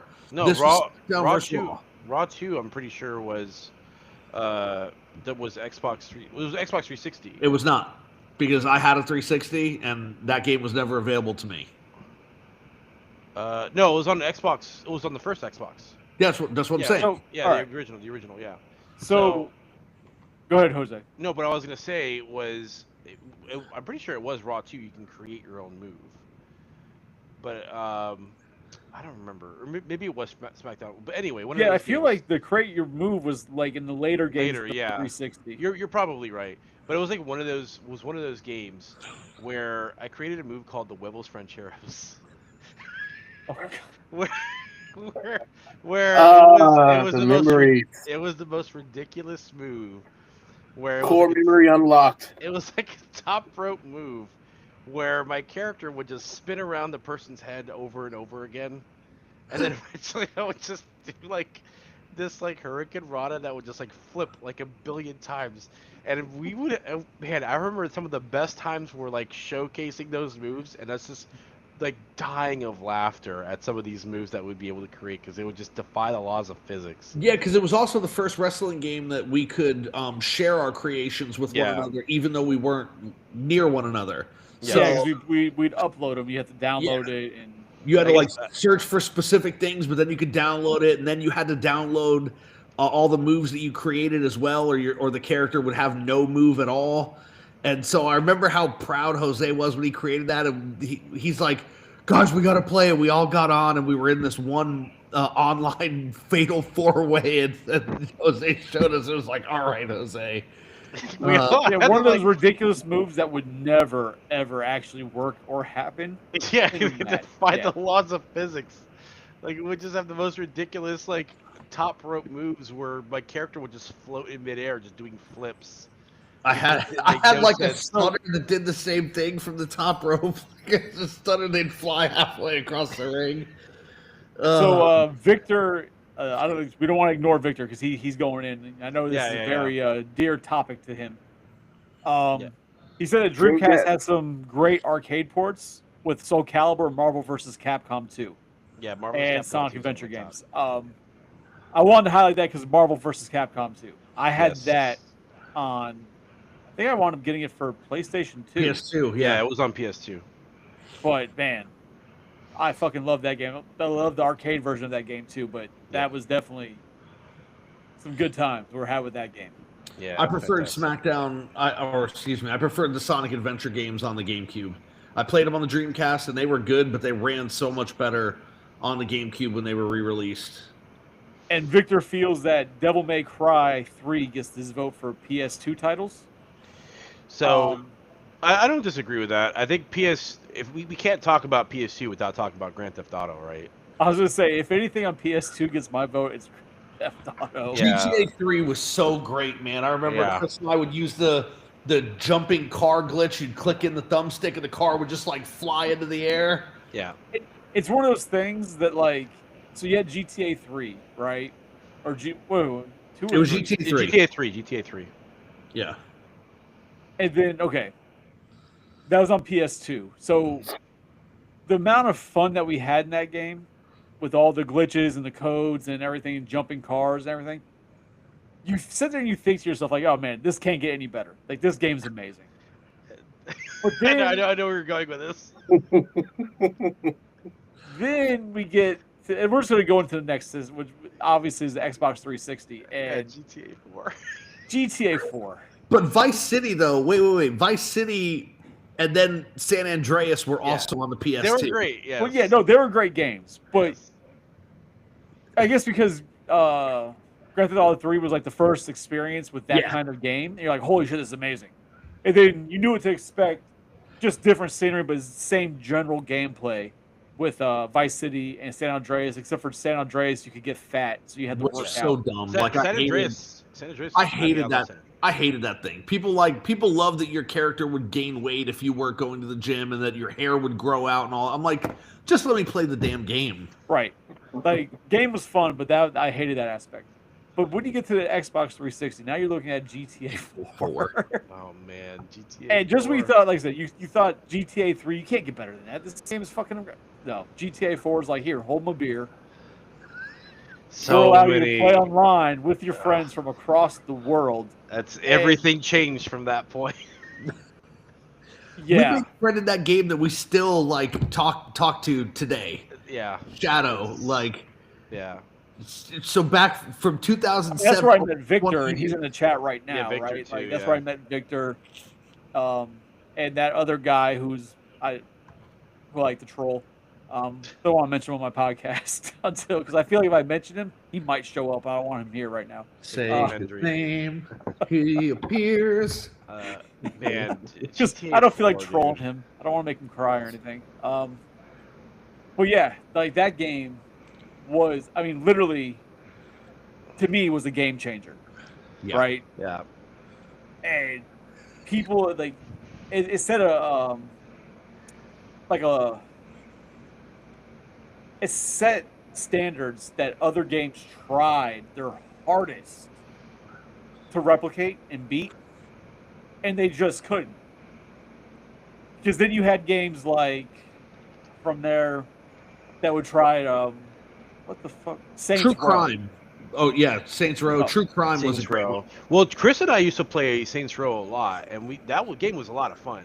No, Saints Row was great. Yeah. But you could see what they were trying to do was to try and beat GTA at their own game. Yeah. And the only way they could do it was by going over the top that GTA didn't do, because GTA, as crazy it was, did have like a realm of reality to it when compared to like Saints Row.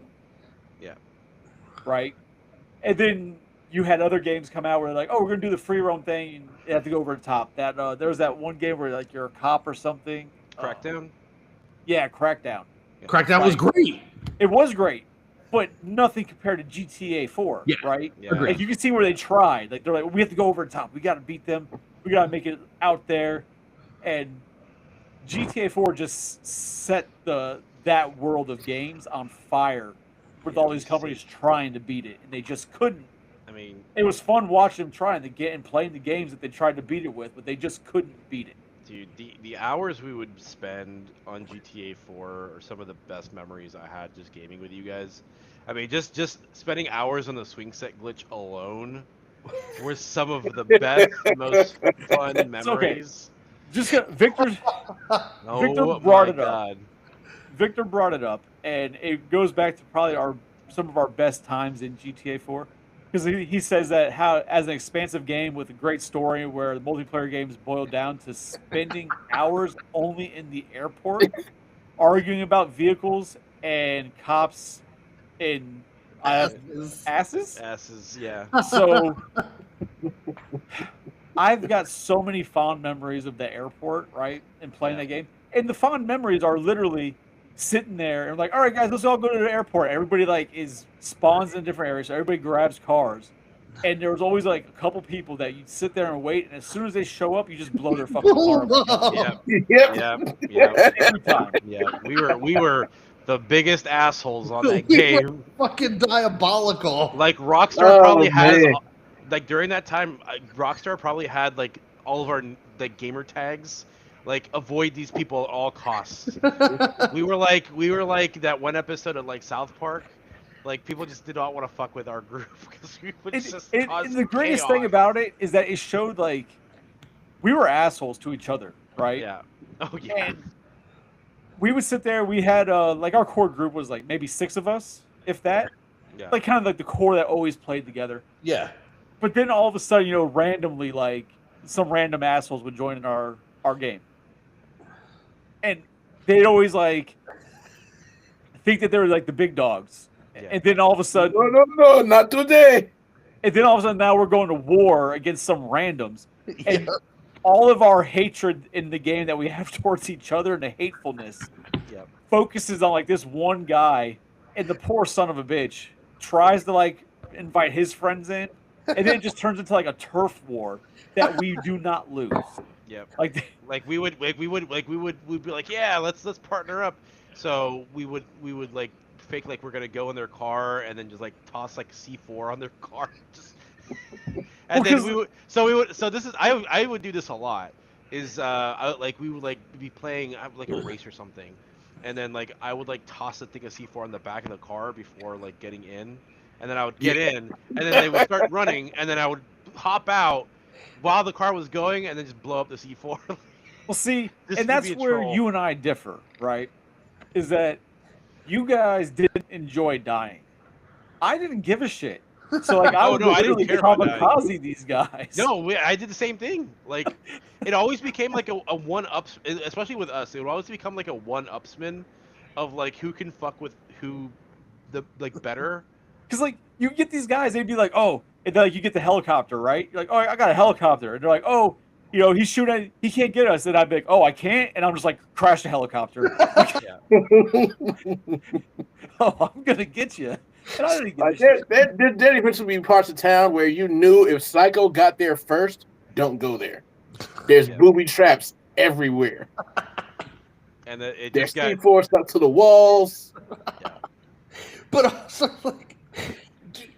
like when I think back on those times, they were great, but we absolutely broke the game. Do you guys remember how we'd get the cops on us, we'd get the 5-star wanted level, and we would just go to war with the cops until the game was like, fine, we give up. It's no wanted level anymore. Like, the 5 stars would stay, but it would not render any more police. They wouldn't come anymore.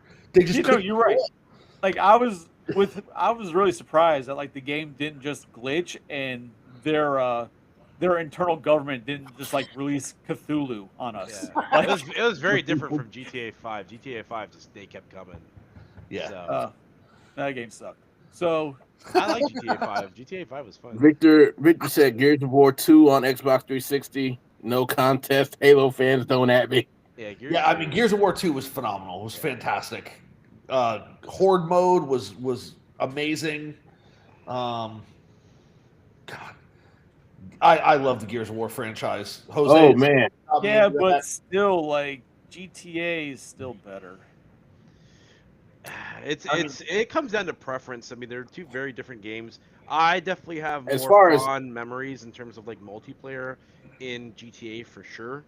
But we had a lot of fun times in Gears as well. So my problem, and I you can't forget as far as online times, Red Dead. Red Dead Yeah, was Red great. Dead. Red Dead is one of my all-time favorite games. Our to play. bare knuckle bear boxing was ahead of its time. Climbing up on that cabin and beating the hell out of one another. When you fall off, you get mauled by a bear. Yep. So great. Sniping other people's horses while they're trying to get to their next objective. Jose being spawn camped by the same cougar. Freaking cougar. Oh man, that cougar killed him like 6 times in a row. He was so mad. I was trapped inside the house. I still trauma. Trauma there. So, all right, because Victor mentioned Gears of War. Yeah, no, Gears of War was not good. And I only say that, and it's just because of the way I play games. As you guys know, I'm very much the of our group. I'm the Leroy Jenkins of the group. Yes, it's very accurate. So Gears of War did not play well with my style of shooting game. Yeah, because you had like you couldn't run, you had to like crouch and like move, like it was so fucking horrible. Yeah. So that's the only reason I don't like Gears, because it didn't allow me to be me. And I don't conform to other people's rules. So. Yeah. Well, that's why like Borderlands is a lot more like your style of game. Oh, I fucking because love Borderlands, you can do that shit because you're just a god. I mean, just the other day, me and John were playing Borderlands 2, and we were somewhere, and John's like, "Where do you gotta go?" I'm like, "Oh, you can go down that way, or you can just." I'm just like, "Woo!" I jumped off. And I'm like at a much higher level than John is, so like he can't do that, because if he does, he's gonna land right in the middle of a shitstorm, and he's done. But I'm just like, yeah, here I go. What character are you using in Borderlands 2? The Gunzerker? Me? Yeah, I'm a Gunzerker, 100%. Okay, so that's absolutely like a Chris staple fucking Gunzerker Salvador.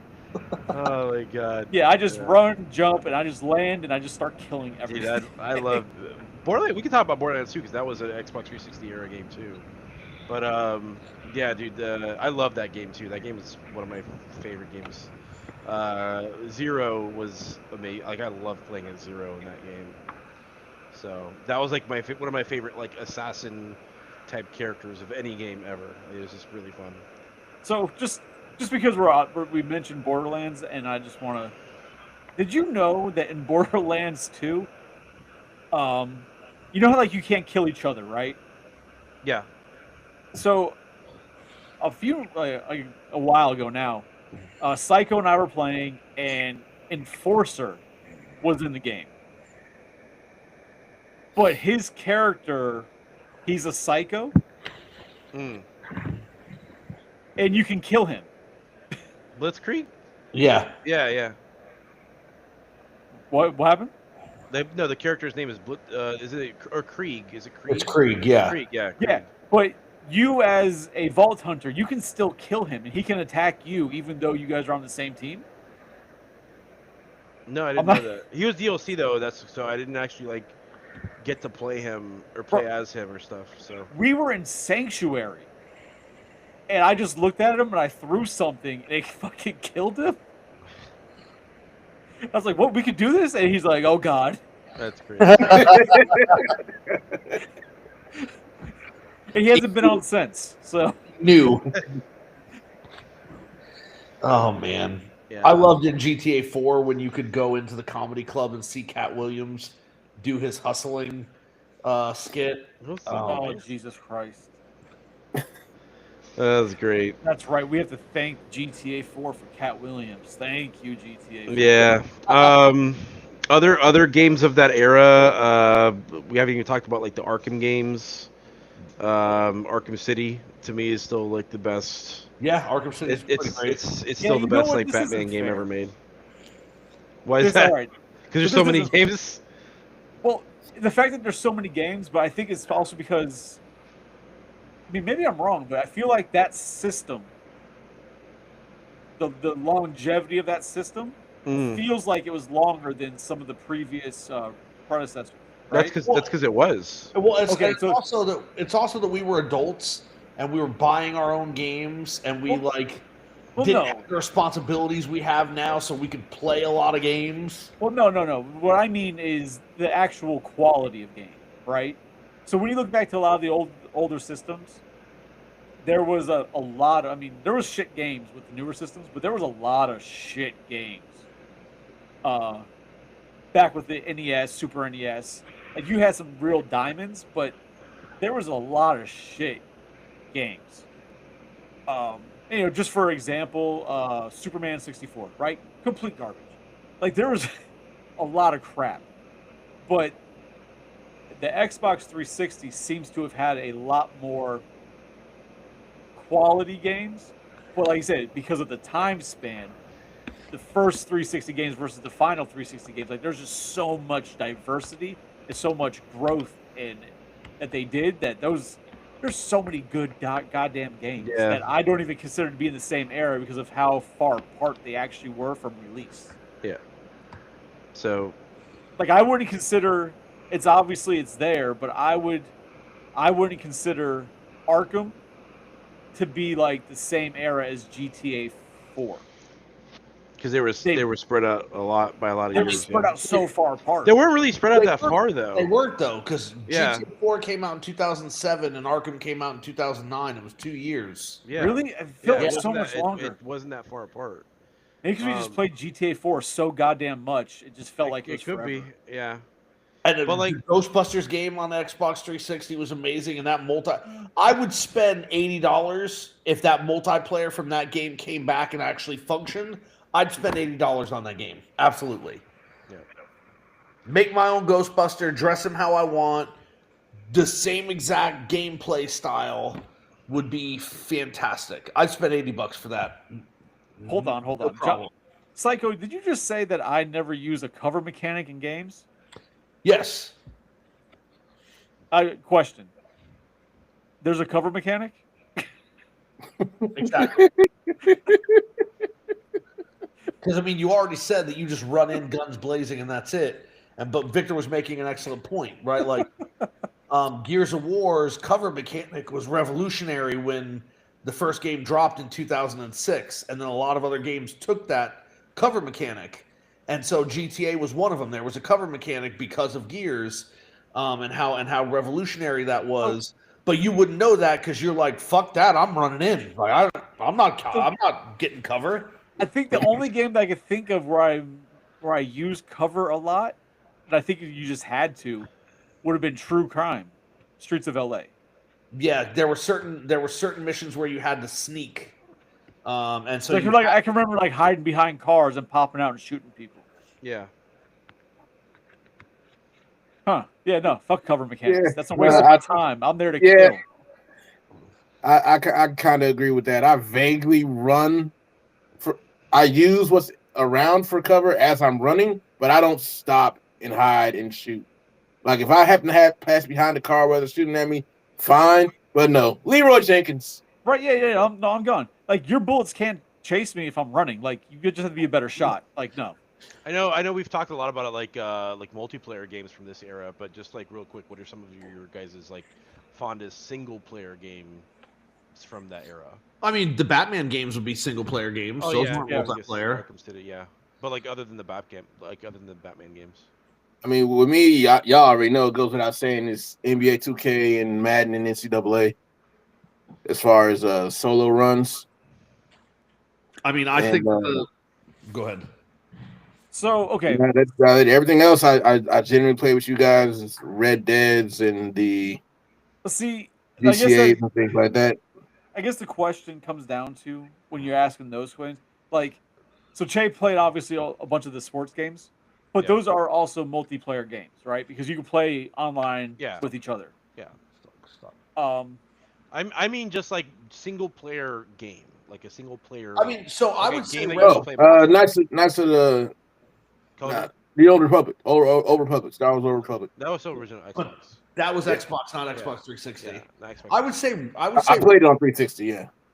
I would say Red Dead. Like the Red Dead single player story was amazing. It's still up there in my top games of all time. So like, and I thought GTA 4 story was great. Like those games were single player that had multiplayer components, but you didn't have to play multiplayer for the story. In fact, you couldn't play multiplayer for the story.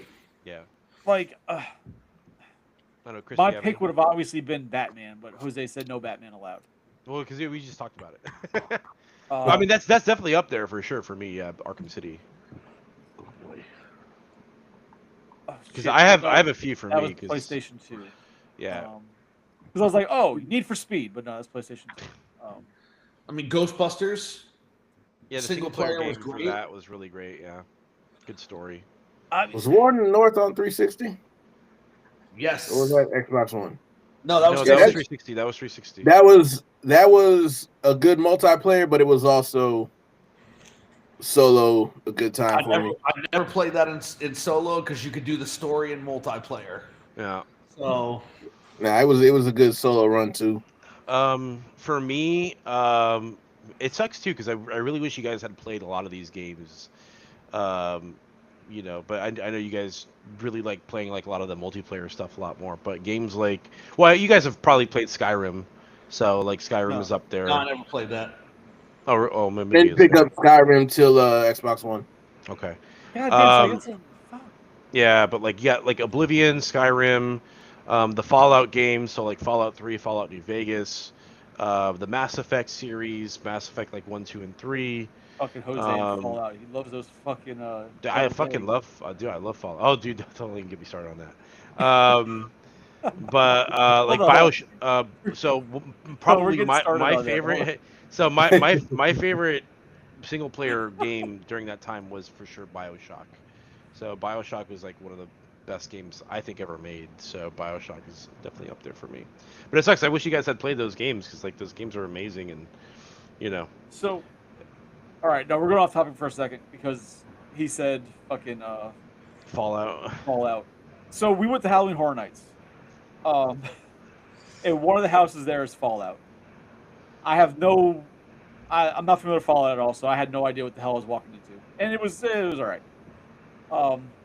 But they had a food stand that was specifically Fallout themed.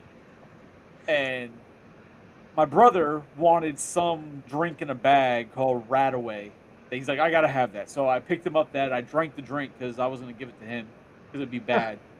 But Jose's like, hey, I want to try some of the food here. So Jose goes and buys, what was it, like fried pickles or something?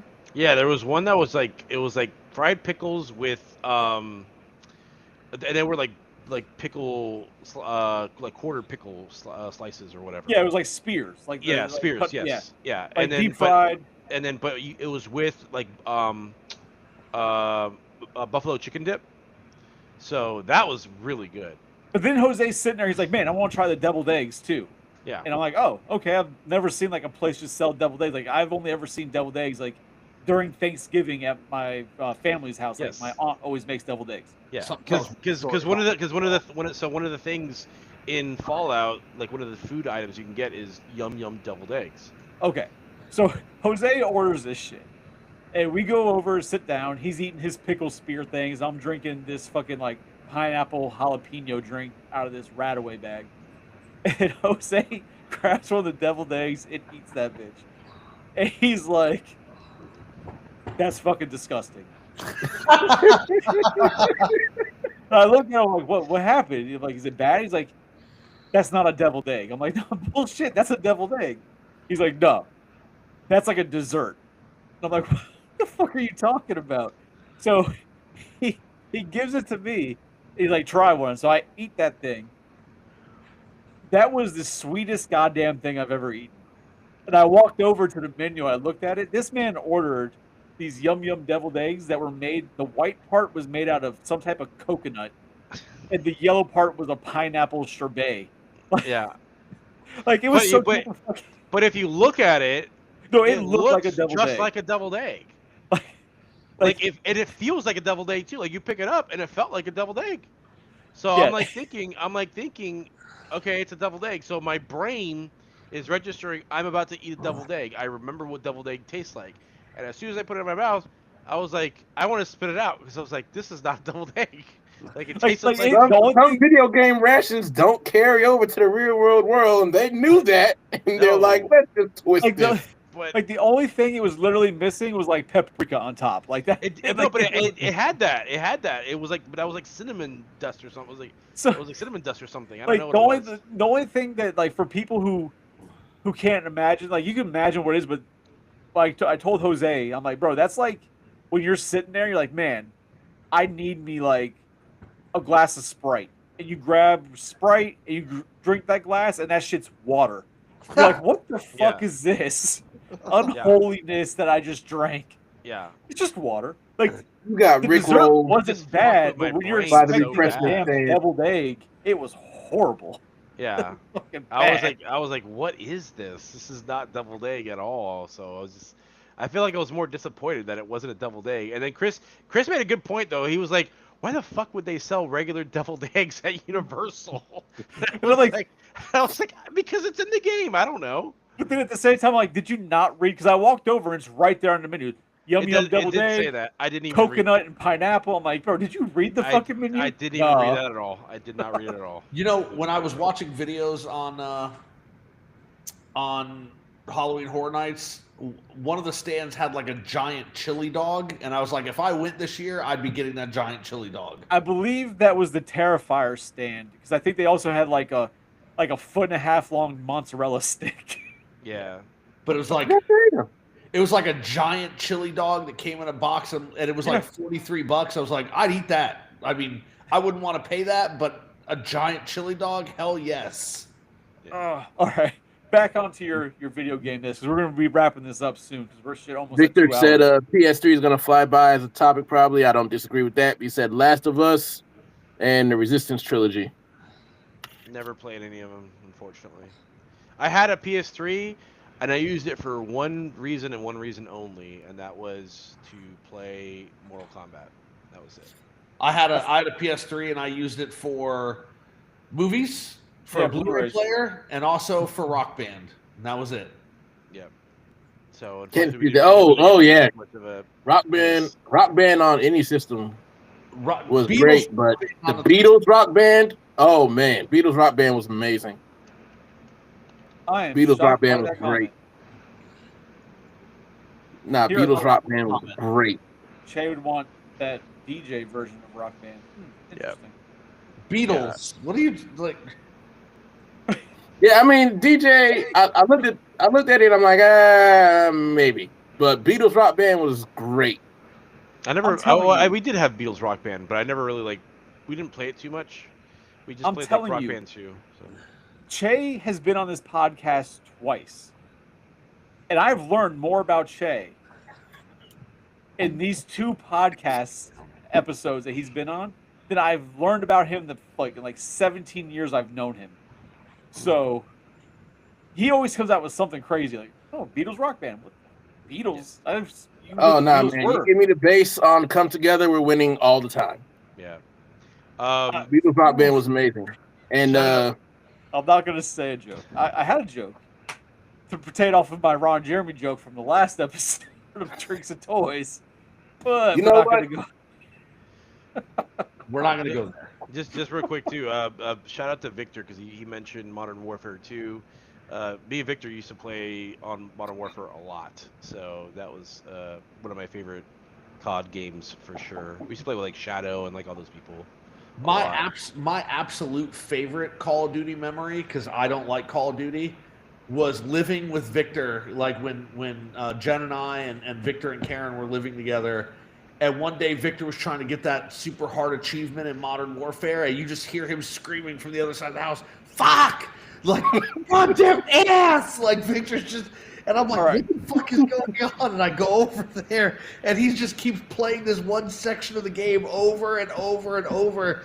And he kept dying and kept getting angrier. And he was in a plane in Modern Warfare 2, like trying to get this one achievement that apparently was incredibly difficult. And I remember just standing there for a good 35 minutes watching him get wrecked repeatedly and thinking it was the greatest thing ever. I remember All right. that playing level. So, I don't want anybody to feel like they're being left out because nobody had been speaking in the Shellhead YouTube stream, but apparently people have been messaging. So we had Gustavo. I don't know how long ago he sent this message, but I appreciate you joining in, man. We're having problems with the live chat through Riverside. He said, "Fuck Xbox, Sony's better." Okay. I mean, we can all be wrong sometimes, and this is Yeah. your time. Yeah, I was gonna say K, but you're wrong though. It's And okay, then- but nobody's perfect. So. And then we got Joe. So Joe, thank you for being here, man. He messaged recently because he said something about deviled egg from a food cart. Just he's scared to even attempt it, and we should have followed that thought. But he also asked, "What about VR games, like real VR games?" I have no experience with no. Have any of you guys got VR game experience at all? No, not me. Virtual Boy for the win. No, fuck Virtual Boy. No. That's just like, here's red lights. Fuck your eyes. So okay. I mean, So Joe, what I want to do is we kind of next skipped time- as far as generationally, we skipped the Wii. fuck a Wii. Well, So okay. Ooh, what are we gonna do? Throw a baseball and play Wii Sports? Fuck Wii. So Esports. no, so Joe, I want to get with you on another episode when we do games. I want you to come on and we can discuss things like that because I have no familiarity. And I know you're into those things. I'd love to learn more about that. So we'll save that for another video game episode of Collector's Hideout. Yeah, he says there's an Alien VR game that's amazing, which I guess I'll need to try that. Apparently, there's a Batman VR game that's very good too. Yeah, there's a few. I like So Iron Che- Man too. Iron Man VR. So Che, you want to talk about the Wii? Because why? Nah. I mean, he said virtual reality. My first thought was Wii, but nah, that's still more motion.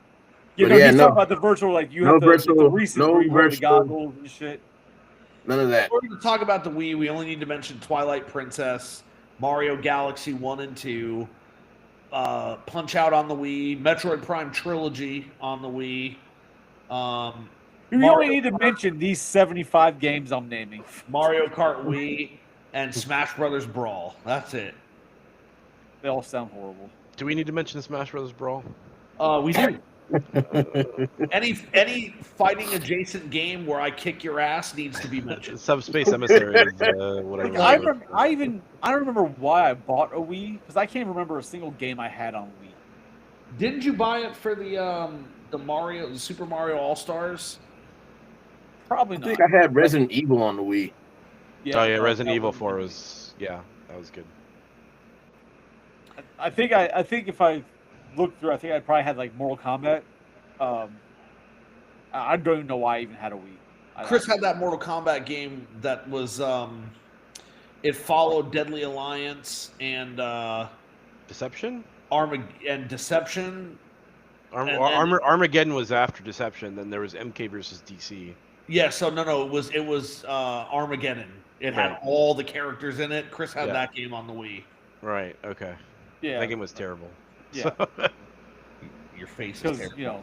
fucking Johnny Cage was in there, piece of shit. No, it was terrible because like no one had original fatalities. They had a creative fatality system, which sucked. So Oh, so cool. Oh, Jesus Christ! Yeah, This went on a lot longer than I thought it was going to. Holy Yeah, crap! we're still not done because we still have the current- PS4, the Xbox One, and the Wii U, and then we have the Switch, and then now we're on the Well, Xbox Series, and then the PlayStation Switch. 5, yeah. Switch 2. See, Joe said Wii was great for tennis and bowling. Agreed. That's it. That's it. That's all it was good for. Wii Sports was good. Yeah. Yeah. Oh yeah, in the scale that said he's fat. Like as if we don't know we're fat. Thank you, scale, for letting me know. We we're fat. Wii Yoga or whatever. Yeah. Wii Fit is what it was called. Was it Wii Fit? Oh yeah. Wii Fit. Yeah. Oh, which? No, that wasn't. That was GameCube with Luigi's Mansion. Yeah. Yeah, don't know why I had a Wii. Can't figure that out. The Wii So- Sports was the main reason for me. That was the reason why I had it. And eventually All right. Smash Brothers. So let's wrap this here. And the newer systems within the past, 10 years, we'll save for another episode because I got to work in the morning. It better And, not. Yeah, so do I. I gotta work in the morning too. and little Haiti has to work in about 20 minutes. Yeah. So My alarm's literally going off in 3 hours. Yeah. yeah. Sounds right.